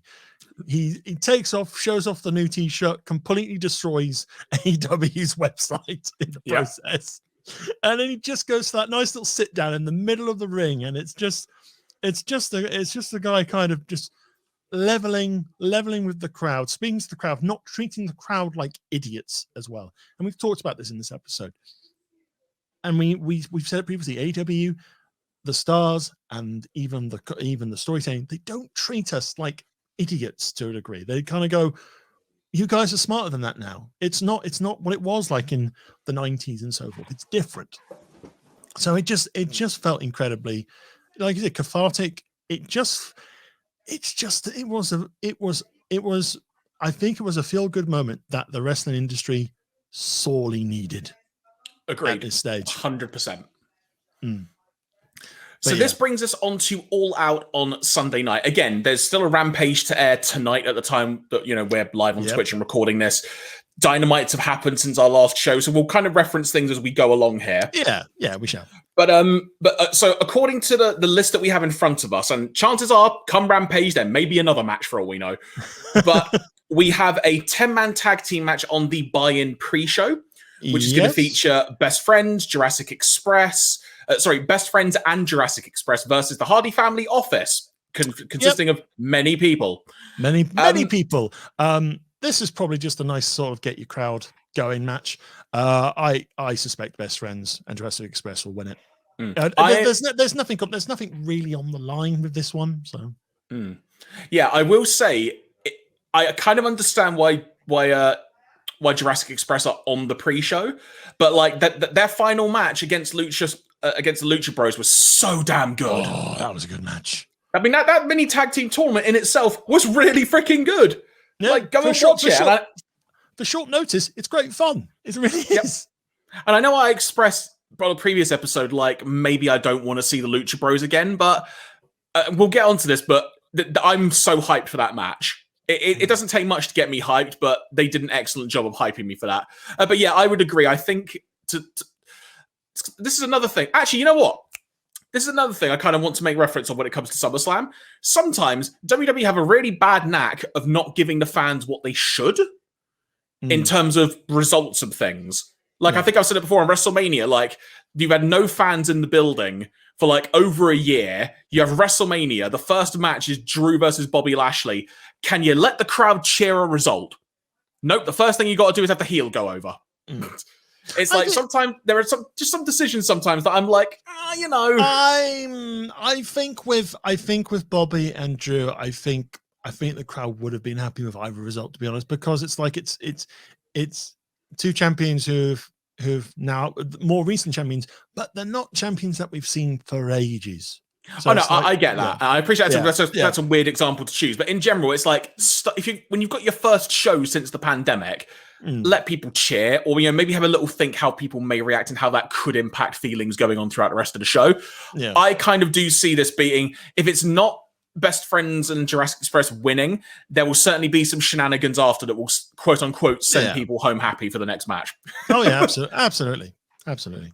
Next up, we have got the opening. Well, according to the running order, we have the opening match of the All Out pay-per-view. That being the 21-woman Casino Battle Royale that will feature Nyla Rose, Thunder Rosa, The Bunny, Big Swole, Julia Hart, Ty Conti, Diamante, Penelope Ford, Red Velvet, Hikaru Shida, Emi Sakura, Jade Cargill, Kira Hogan, Abaddon, Layla Hirsch, Kylan King, Rebel, Jamie Hayter, Anna Jay. Good to see Anna Jay back, by the way. Yes. Riho, and one woman to be determined. Ooh, mystery.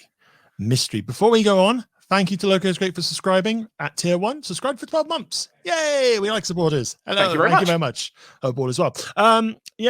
Casino Battle Royale. I'm still getting used to those sort of matches because it's like the sort of, we're going to start with all the people that have drawn the diamond suit, all right? And then we're going to bring in everyone who's done the clubs, but it's fine.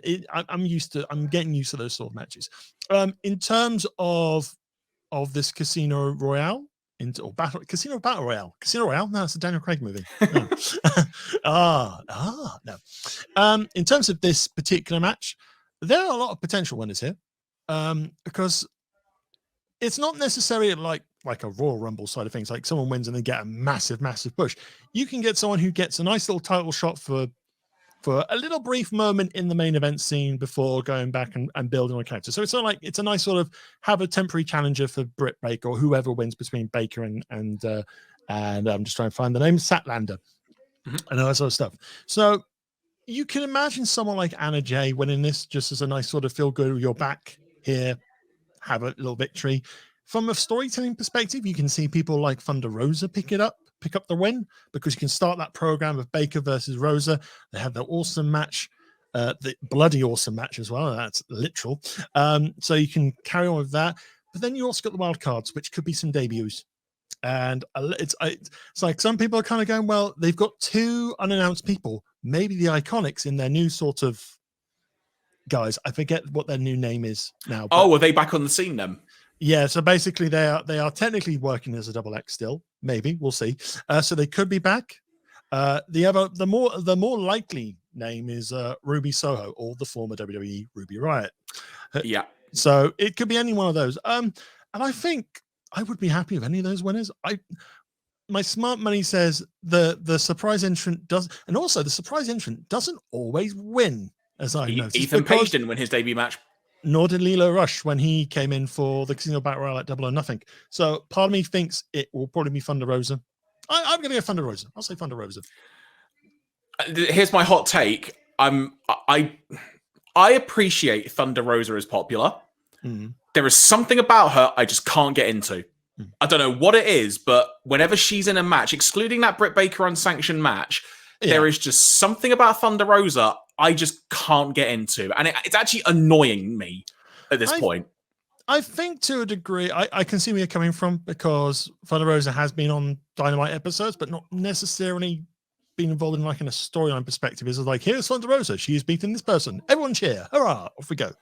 And again, that's a thing that AEW still needs to try and flesh out a bit, is try and build stories across the women's division that isn't just about the title.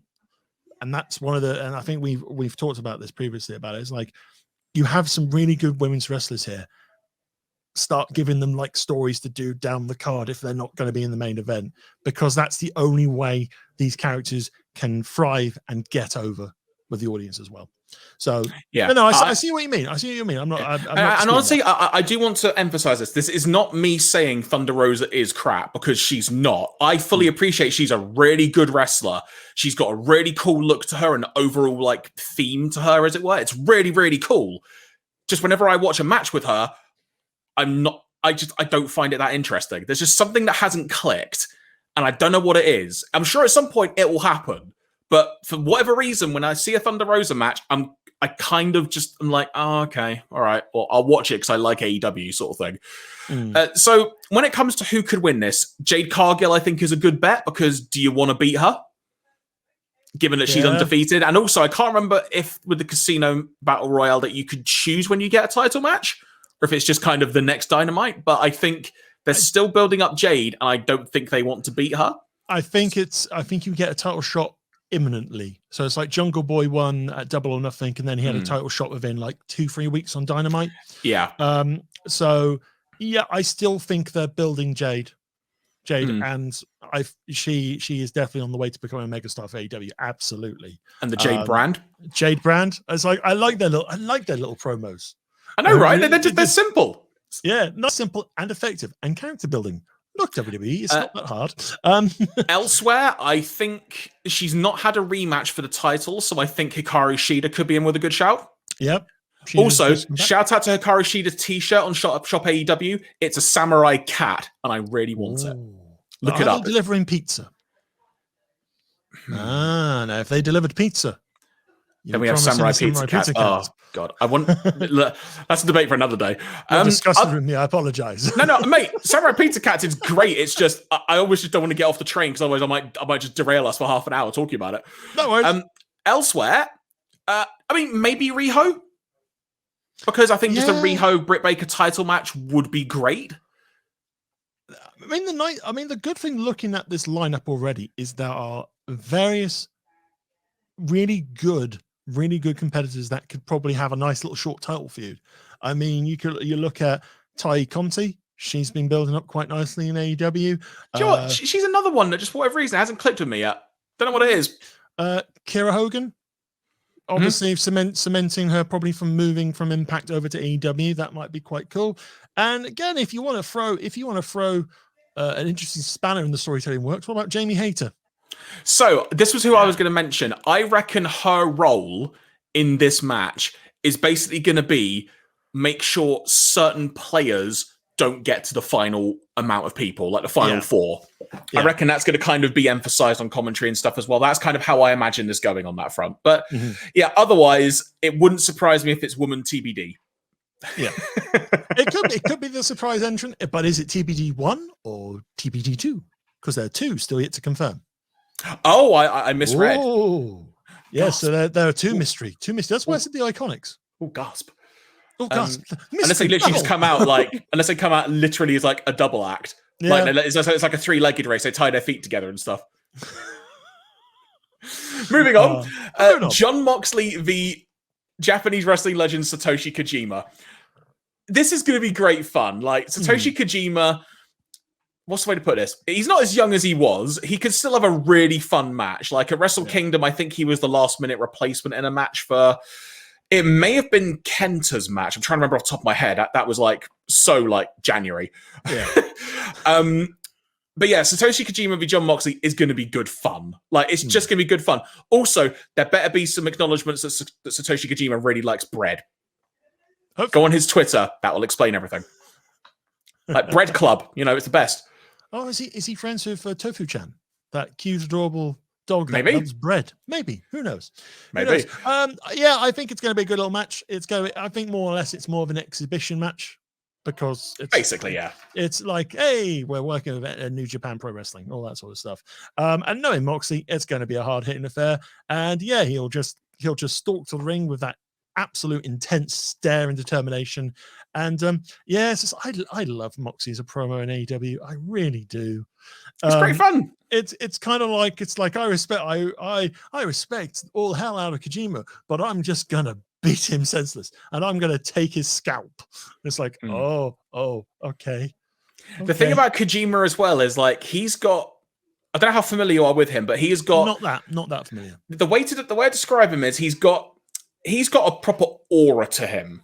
Like when you see him, you'll just be like, all right, I get why, I get why he is like a legend. Like you look at him, the way his presence, just the way he conducts himself, there is an aura to him. Yeah. And just him and Moxley being just like against each other, it's just going to be good fun. I'm not expecting this to be like a 20-minute like barn burner or anything. Yeah. It's going to be a good like 10 minutes or so, just good fun. Two guys probably just hitting the piss out of each other for a little bit. I'm all for that. Yeah, why not? It's a John Moxley match. You expect that. Next up, we have Paul White v QT Marshall. I'm guessing based on what happened on Dynamite when the Gun Club have seemingly turned heel and they attacked Paul White. You mean the one Billy Gunn? The one? Well, I thought we could only call him Billy because like Billy Gunn's a WWE trademark. So it's like Billy of the Gun Club. Yes, it's a weird faction. I know they're both his sons, but it's a very weird faction. I mean, like, you know what? It's just... So this is going to sound really dumb. I was far more interested in this match before this segment on Dynamite. Okay. Now that this has happened, I'm just like, I kind of want to just see Paul White come out, kick QT in the balls, choke slam him, go home. Oh, that's kind of how I pictured it. And now I know it's not going to be that. This is going to be a glorified squash match. but you're going to have like the whole like the factory people come out again, and like Aaron Solo gets swatted out the air like a fly. Well, it'll be choke slam for that person, choke slam for that person, choke slam for that person, choke slams and the big knockout punch. You know that little the most illegal move in the history of wrestling. It's like a straight up punch. That little pop. It's not as deadly as MVP's cane, though, is it? Against the knee. Yeah, I mean, they've got to get all around those knee muscles, like I said. Yeah, I suspect White's going to win. Yeah, I'm imagining a lot of shenanigans. That's how I'll phrase this, and in the politest way possible. And I don't mean this to sound this way. If there was ever a match where people may take a break, this might be it. Could open the show and be a nice, quick sort of. I reckon it's going to open with the casino match because it's quite just a dynamic thing and whatnot. Next up, if Jericho loses, I'm going to phrase this in two ways. He must retire from wrestling, as it says on the graphic. He will never, if Jericho loses, he will never wrestle again. Or as has been said a few times, he will never wrestle again in AEW. Yes. And that wording, the difference in wording it's confused me to how I feel about this match. Because he could still go wrestle in Japan one day, but there's also an element of you just straight up just say retire. It's far easier. Unless Jericho's actually retiring, which there is part of me that wonders if he might actually, I think Jericho's going to win this. I mean, I feel Jericho would win this because MJF's won 3 times in a row now. So it kind of feels like if this is how we're going to end the feud, we end the feud. There are some very interesting things from Dynamite in terms of that promo from Jericho saying, I started my main event career in Chicago. It could be the place for me to end my main event career. And it kind of goes, part of me's kind of going, it's that 1%. They might actually do it. It's like Jericho might be bidding adieu. And I think considering it's MGF, it would make MGF probably even more despised than he already is. But then you gotta love hating the guy. That's the thing with MGF. So the other factors I think that come into this are you've still technically got the Pinnacle v the Inner Circle happening because we had that awesome match between Proud and Powerful and FTR on Dynamite. Such a good match between the two. This is still kind of going on. So if Jericho loses, what happens to the Inner Circle? I mean, it's already a bit weird in itself already because we haven't seen Jake Hager in months, but in a sense, there's in a way kind of lots of little threads that just aren't really lined up properly at the moment. Yeah, but random tangent. It's like the Inner Circle and Pinnacle have just kind of vanished for a while. I mean, there's still little bits of matches. We've had Sammy versus Sean Spears. We've had FTR versus Santana Ortiz and all that sort of stuff. But the massive feud and war between them has just kind of got quiet. Fizzled. It's kind of quietened on in the background. So it's like there's not much really going on there. So either this is either something that just reignites everything again for like one last thing if Jericho wins. I mean, in all honesty, whatever the result is, if Jericho wins and he carries on, or he loses and he actually does retire, we need to stop the feud now, please. It's like we've had fun, we've enjoyed our singing along with steak dinners and all that sort of stuff, but now is the time to go off in different directions and do something else. And because it's like I think MJF needs to now start. And again, nothing wrong with MJF as a character or wrestler. It's just I think for the benefit of his character to bloom and really become this uber mega heel in AEW, he needs to have a new baby face to kind of squash and toy with. I agree completely. I think I said it a few weeks ago when we did the last BunkaMania that it feels like it's the point now where if this is it, I'm totally fine with it because he won. But there was always a part of me that thought All Out's not that far away. It would make sense to almost do like a final encounter type thing. But yeah, again, it's that whole thing I mentioned a few minutes ago with CM Punk and his debut of you've got a 99% certainty, but there's the 1% that you're just not entirely sure about. Yeah. And it's that 1% for the retirement part that's making me think if they do it now, it makes sense. But there's also part of me that just thinks, I don't know. It's a tough one. Would you say the Labours have kind of muddied this storyline a little bit? Like we talked about before, I think the Labours that occurred in the wrong order. I think that's what we both kind of came to the conclusion of, and that they probably could have done Nick Gage like second to last, for example. Yeah. And whatnot. But it's just ultimately I'm sure the crowd heat for this is going to be great because if you've got a ticket to All Out and you've been waiting to go to a wrestling show and you haven't been to one already since AEW's been in Chicago for like 2-3 weeks straight now. But if you've been waiting to go and you've got a lot of just like piss and vinegar that you just want to basically hurl at MJF, this is the time to do it during this match. Yep, especially if he does retire Jericho. I think logically, I feel Jericho's winning. But the 1%. But I think this could very well be Jericho's last hurrah. I really do. And I think that doubt is a great credit to AEW in terms of how they're booking this. But also, could you imagine the air being sucked out of the room if he loses? And it becomes like it'll become like not sucked out of the room and like, oh, the show's terrible. It's just like, it's a sudden, oh, we did not see this coming. And that might make the moment more poignant because it's like sometimes it's very signposted. Good example is Undertaker's match with Reigns at WrestleMania. And they talk about it a lot on the last ride. And obviously at that point, Taker's going, maybe this is my last match. Maybe, I'm comfortable with this being my last match.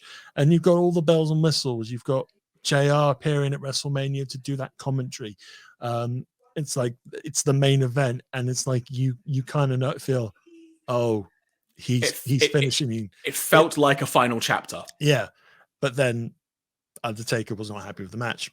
So, and I kind of found that really fascinating and kind of understanding from the last rides documentary standpoint of going, if I'm going out, I'd like to go out on a good match. And I let myself down, and I don't think that's a good idea. And then obviously you have this story in the documentary of Mark Calloway trying to find this sort of perfect ending to ride off into the sunset in a way. To find his last ride. Yeah. And funnily enough, it was the graveyard match or the good. The boneyard match, wasn't it? It was so good. It's the best presentation of the Undertaker there's been for years, and I will defend that point. I will go down on a hill if I have to. But speaking of going down on a hill, Miro and Eddie Kingston are going to beat the piss out of each other, and I cannot wait. Oh, God's favorite champion. This is going to be. So, assuming that this match order that we see is correct, which we have no idea if it is, it might be different, but it's just, if this match follows Chris Jericho and MJF, this is the match that should follow it, because these two are just going to beat the hell out of each other. This is not going to be probably anything akin to Walter and Ilya from TakeOver, because that was freaking brutal and great. But this is going to be kind of in that ballpark of these two will just hit the crap out of each other, and I cannot wait. I think this will be a really fun match. The promo stuff from Miro and Kingston recently is so great. I love the whole sort of I am the Redeemer, and you will be thankful because I have forgiven you. and considering now Lana's release period has come up, so the non-compete is that done. It's done. So maybe his wife will finally appear. maybe after many promos of my beautiful wife, she will love me because I am champion. I lay down for one person, and that's my wife. That's what he said. Oh, you can tell he's having fun. He's having fun doing this, and it's great to see. It's like I feel part of me kind of wants Miro to win through shenanigans, thanks to beautiful wife making a debut, and I don't know, maybe delivering a low blow or something to Kingston or something like that. But it's like there's mileage there now. There is room to take this Redeemer champion to even more heelishly monstrous heights with just an incredible inflated ego, like Miro has demonstrated so long. It's like you go into it's like when he was talking about Fuego del Sol. It's like you got into AEW the wrong way, but it's all right. I forgive you because I am the Redeemer. It's so good, and it's gonna be fun. I know. I'm going with a Miro win, but I'll say this now: if Eddie Kingston wins, I'm so damn happy because I'd love Eddie Kingston to win. But I just feel like I want Miro to do more with the title. Yeah, it's like you've had like some champions who like Darby defending it like. After not defending it for so long, he like defended it every week for a while. And I really like that. I want the TNT Championship to be the equivalent of an old school television title. Yeah. Where it's kind of defended regularly on television. And this is the only element of this TNT title currently that I'm always like, I want to see more, as it were. I just want to see more of it. So I'm hoping that's what this is going to lead to. Maybe, insert name that's not Lana here. Maybe that will be part of it. I assume she'll probably end up just being called CJ. I assume. Yeah, she could. Yeah, she could just come in as CJ Perry, which is has a normal name, a literal name. Yeah. So this could be a dark horse for match of the night. You never know. Moving on.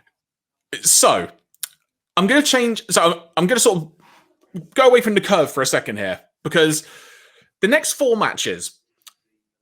Now, I'm going to start with Britt Baker versus Chris Statlander for the AEW Women's Championship. I think this is going to be a really fun match. I'm really looking forward to it. I see Britt getting the win because I think any other result than that would result in an utter booing fest from the crowd, and people will not be happy. Yeah, I think out of the next 4 matches, that's kind of like, I think out of most of the matches on the card, this is the no-brainer result. I mean, I think it's like Baker is on a tear. She's so over the crowd. She had fun this week saying, I've discovered the latest free agent has just signed with AEW. Such a tease. Me! Such a tease, but very well done. So not just to gloss over that match, because I think we both agreed that it'll be a good match. It's going to be a fun match. I genuinely really like Chris Statlander. Her current appearance is what I meant to say, like her current persona, because before she got her injury, I really like the idea of the character. But since she's come back, what's the way to put this? She's got a different demeanor to her.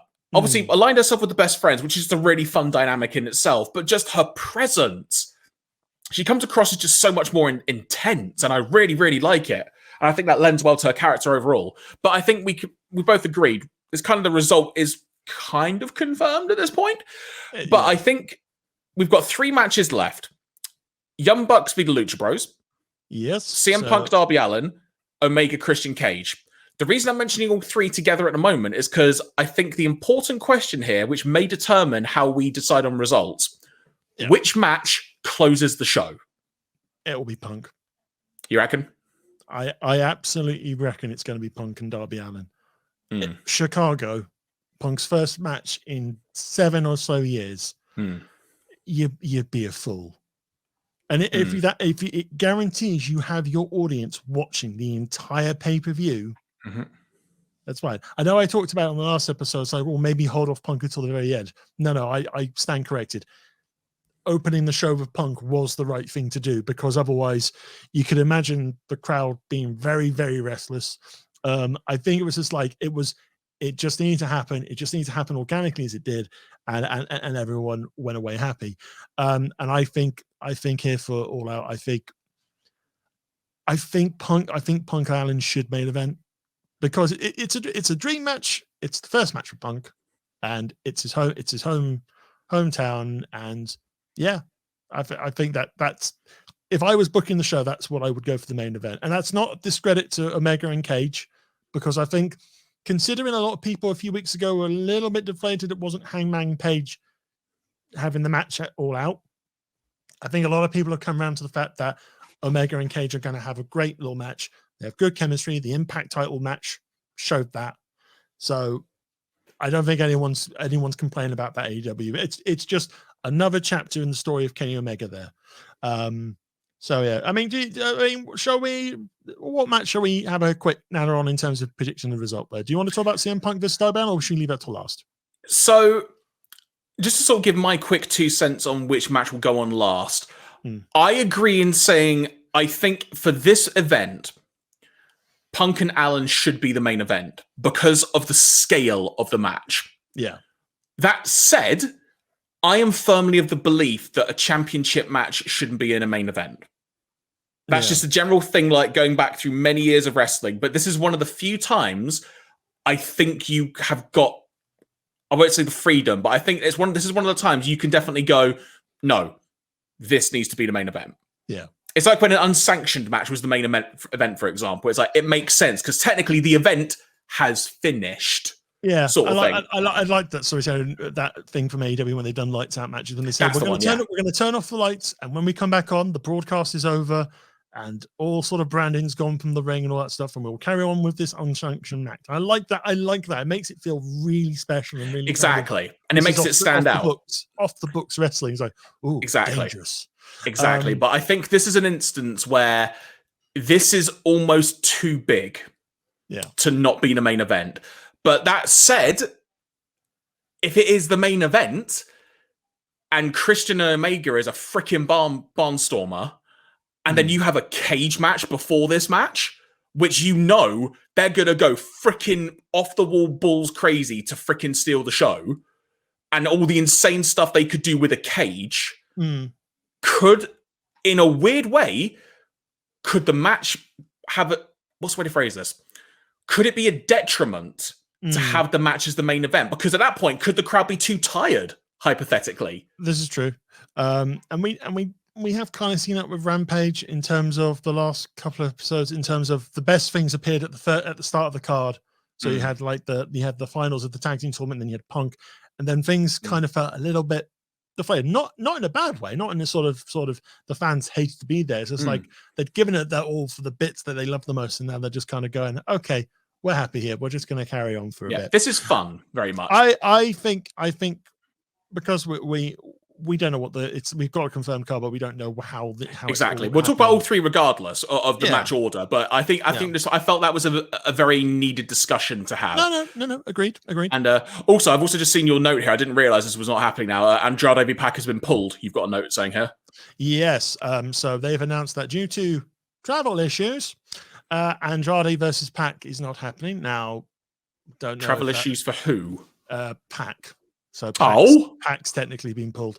But then again, I don't know if it's a storytelling motif or something like that. It could be for the Lucha Brothers and Andrade.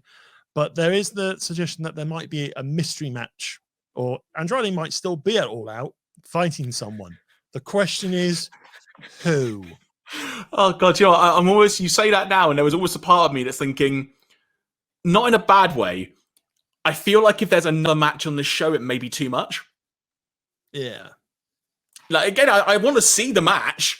it's not that I don't. It's just there's almost that element now it's like if this is a match that's happening, who is the mystery opponent for Andrade? I mean, an easy thing if he's already signed would probably be someone like an Adam Cole. Yeah. Perhaps if you want to debut someone. At the same time, I'm just trying to think who's not being used on the show now, because quite frankly, it could literally be anyone. I guess it's the question of, would it be a debut or would it be someone taking his place? The way it all comes across is I think they're going to debut someone. Okay. And a lot of the reports are now saying it's definitely Danielson.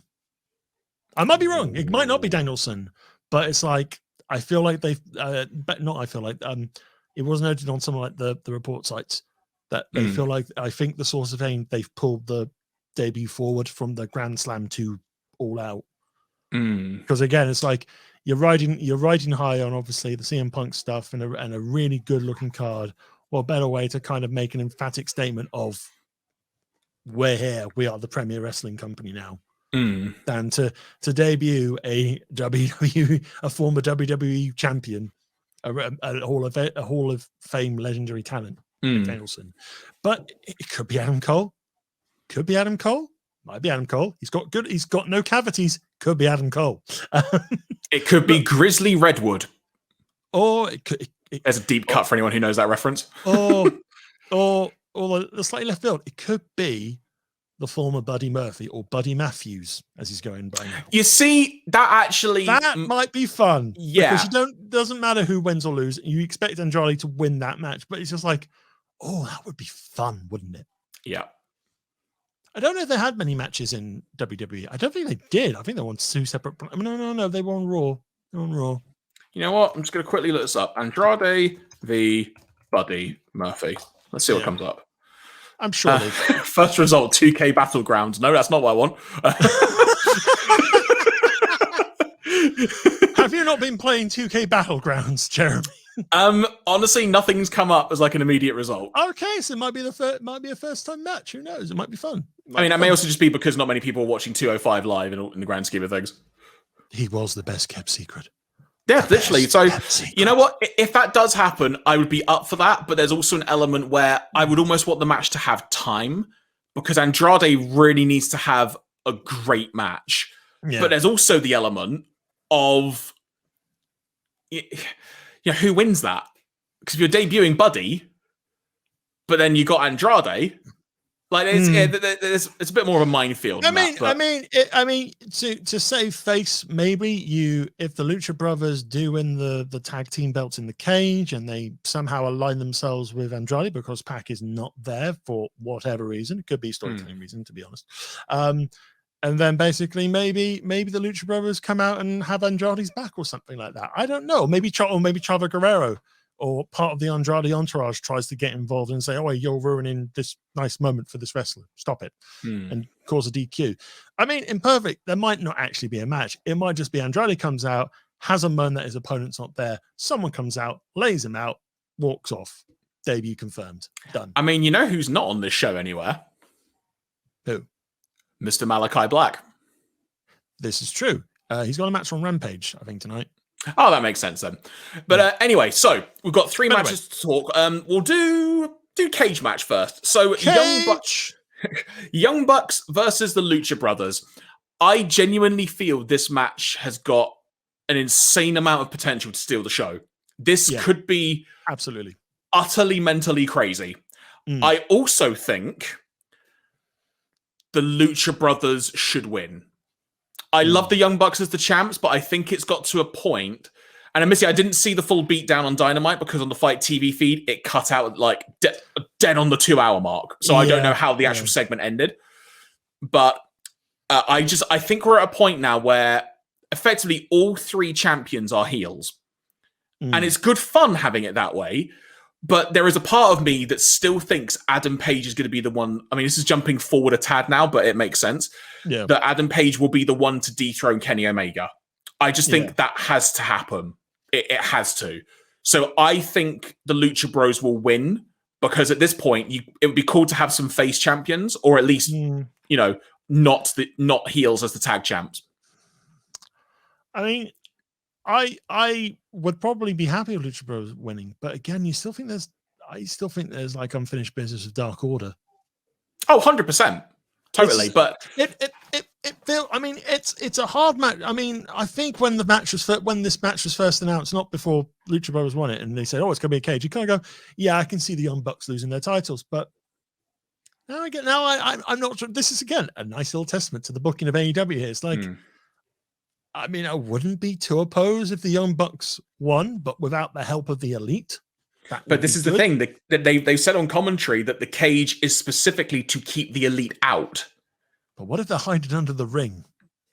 I mean, look, Brandon Cutler's got cold spray. He'll probably just like have it on a pole and just like feed it through a hole and just spray it.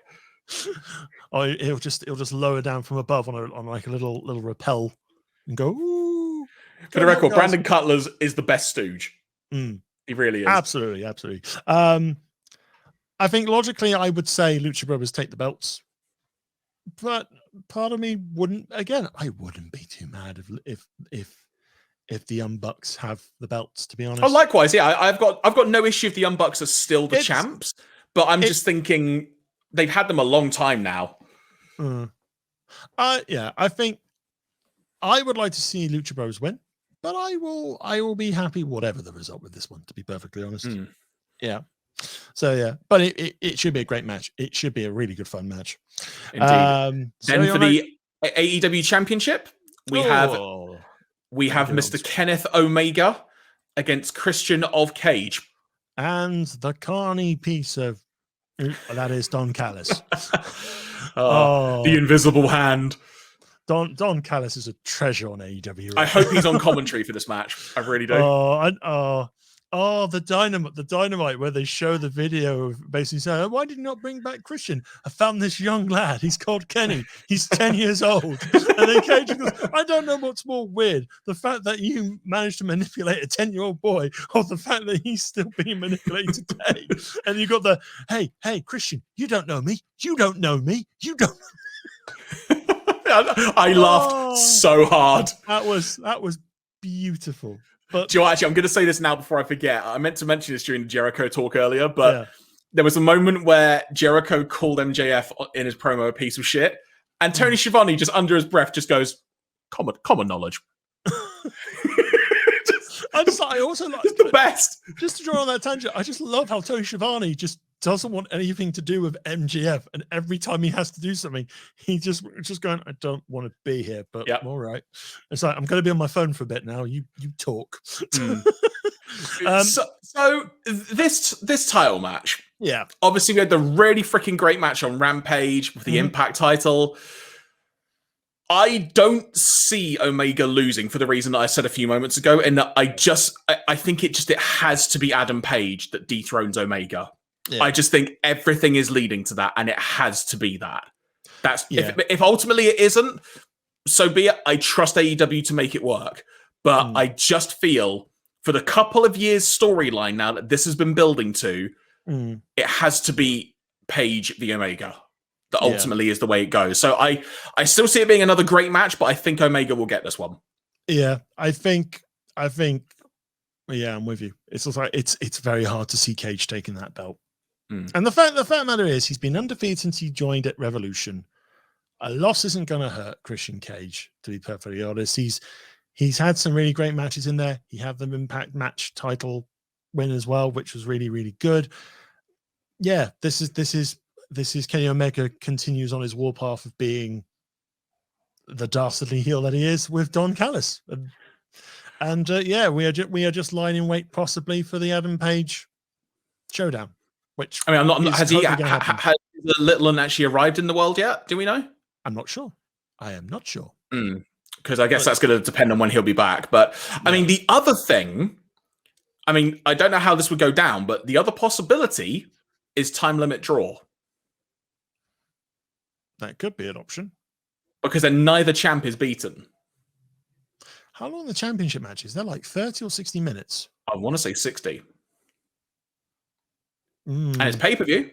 It'll be a long pay-per-view, but it's pay-per-view. Yeah, but as much as I like Omega and Cage, I'm not sure I could be that invested for 60 minutes. No, I agree. I'm just throwing it out there. Like, if you ever wanted, if it was I Cage, don't see them doing DQ, not DQ, because it's like on Dynamite, they actually had the Orange Cassidy match for the US audience end during the ad break. Yeah.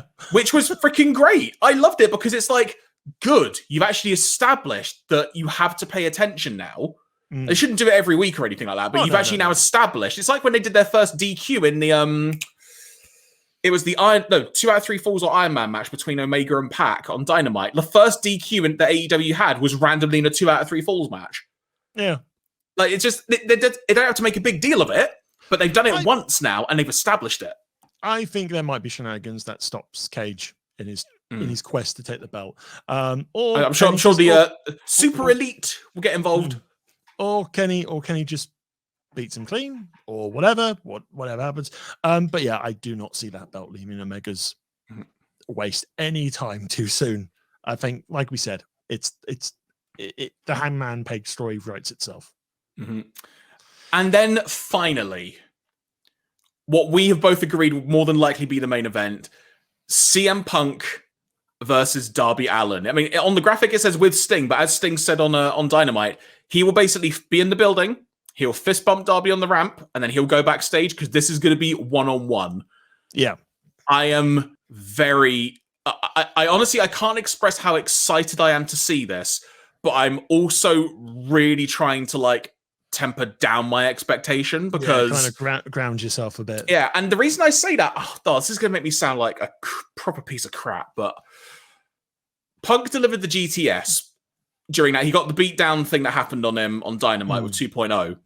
Did you notice how heavy breathing he was doing while Sting was talking?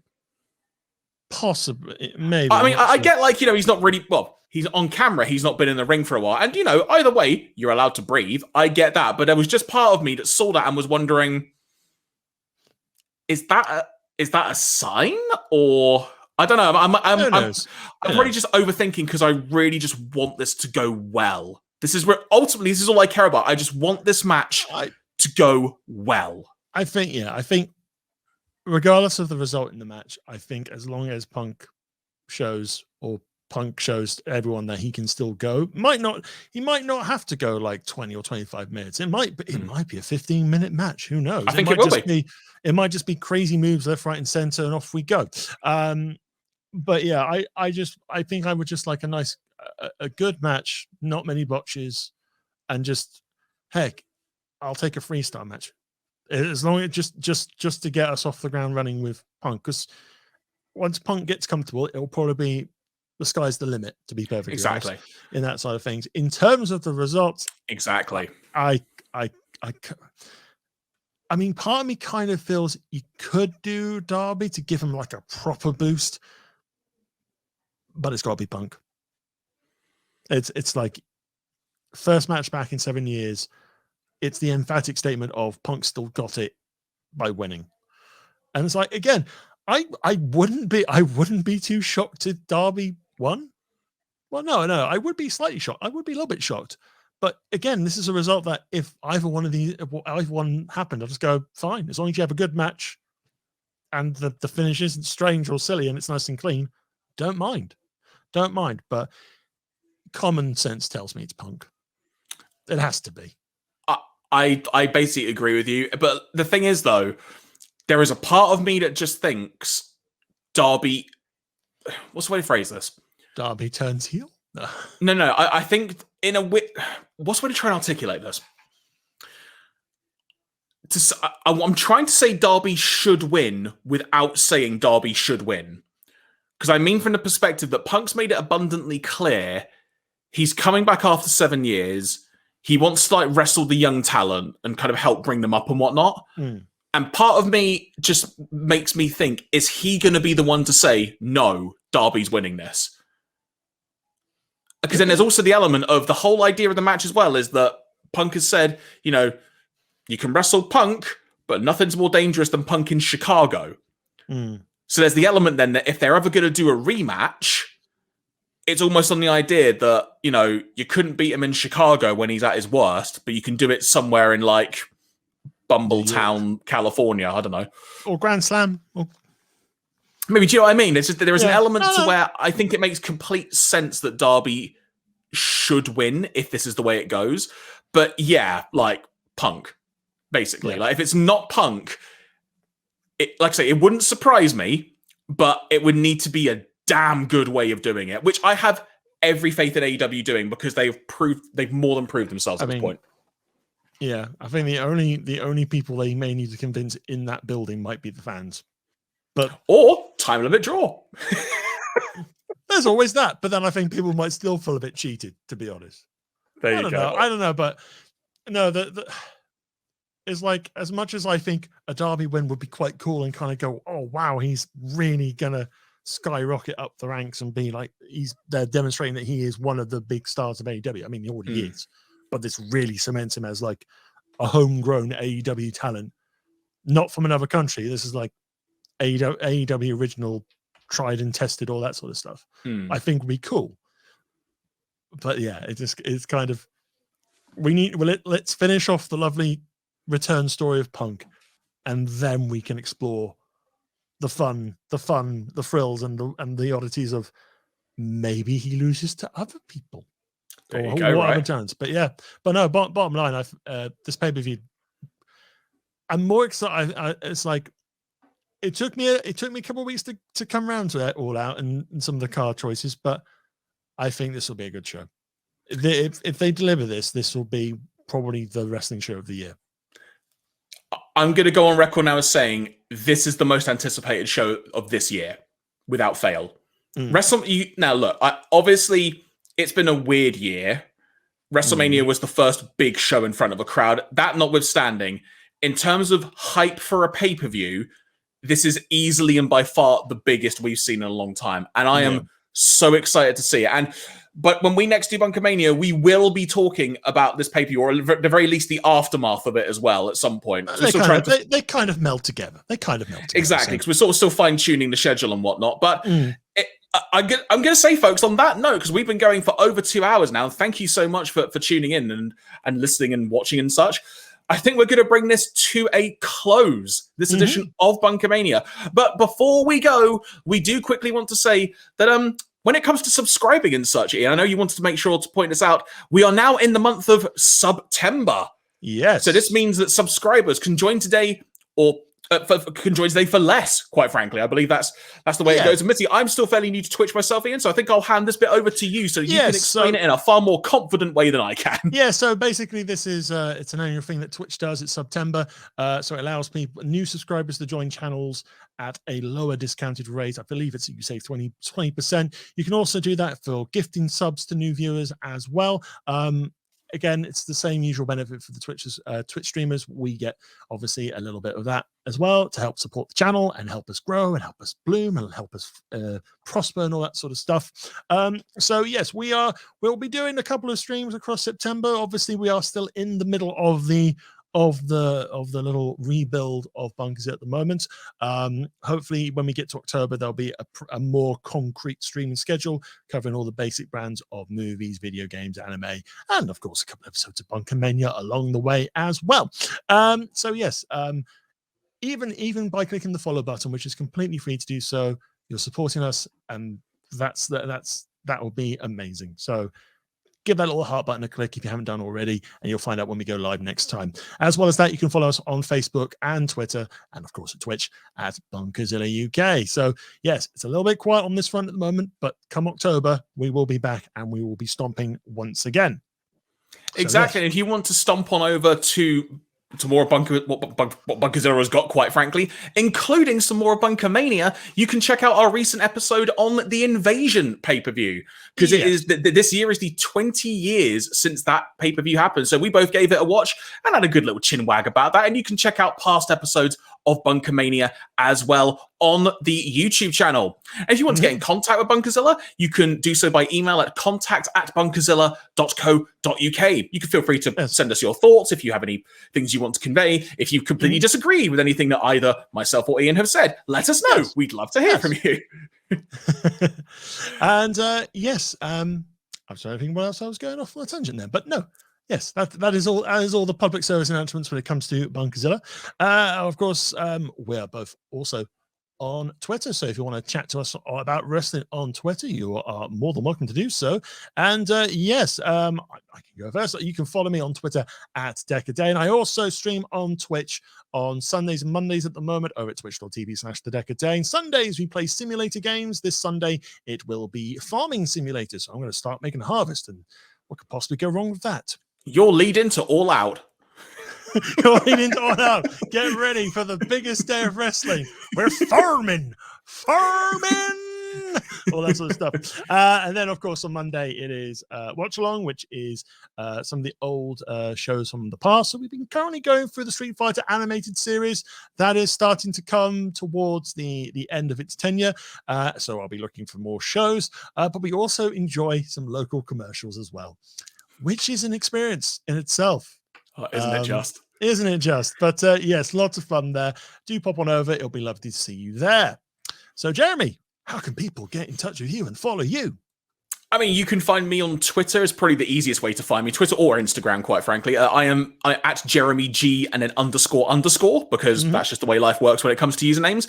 In terms of streaming, I've mentioned it previously. I am still in the works of getting something together. So hopefully we'll have some more news to share on that soon. I'm hoping I might be able to start doing something on my own channels during this month. We shall see. It's just logistics and getting everything sorted. So yeah, I mean, probably more for a discussion off air, Ian, but I'll be hitting you up to get some pointers and some thoughts on that. But yeah, so if you want to find me, have a chinwag, and if I don't respond immediately, it's probably because I'm staying spoiler free, because that's what I do.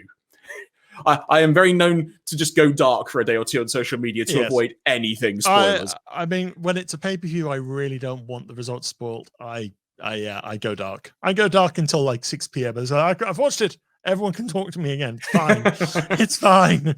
All that sort of stuff. But yes. There you go. But folks, thank you very much for tuning into this edition of BunkaMania.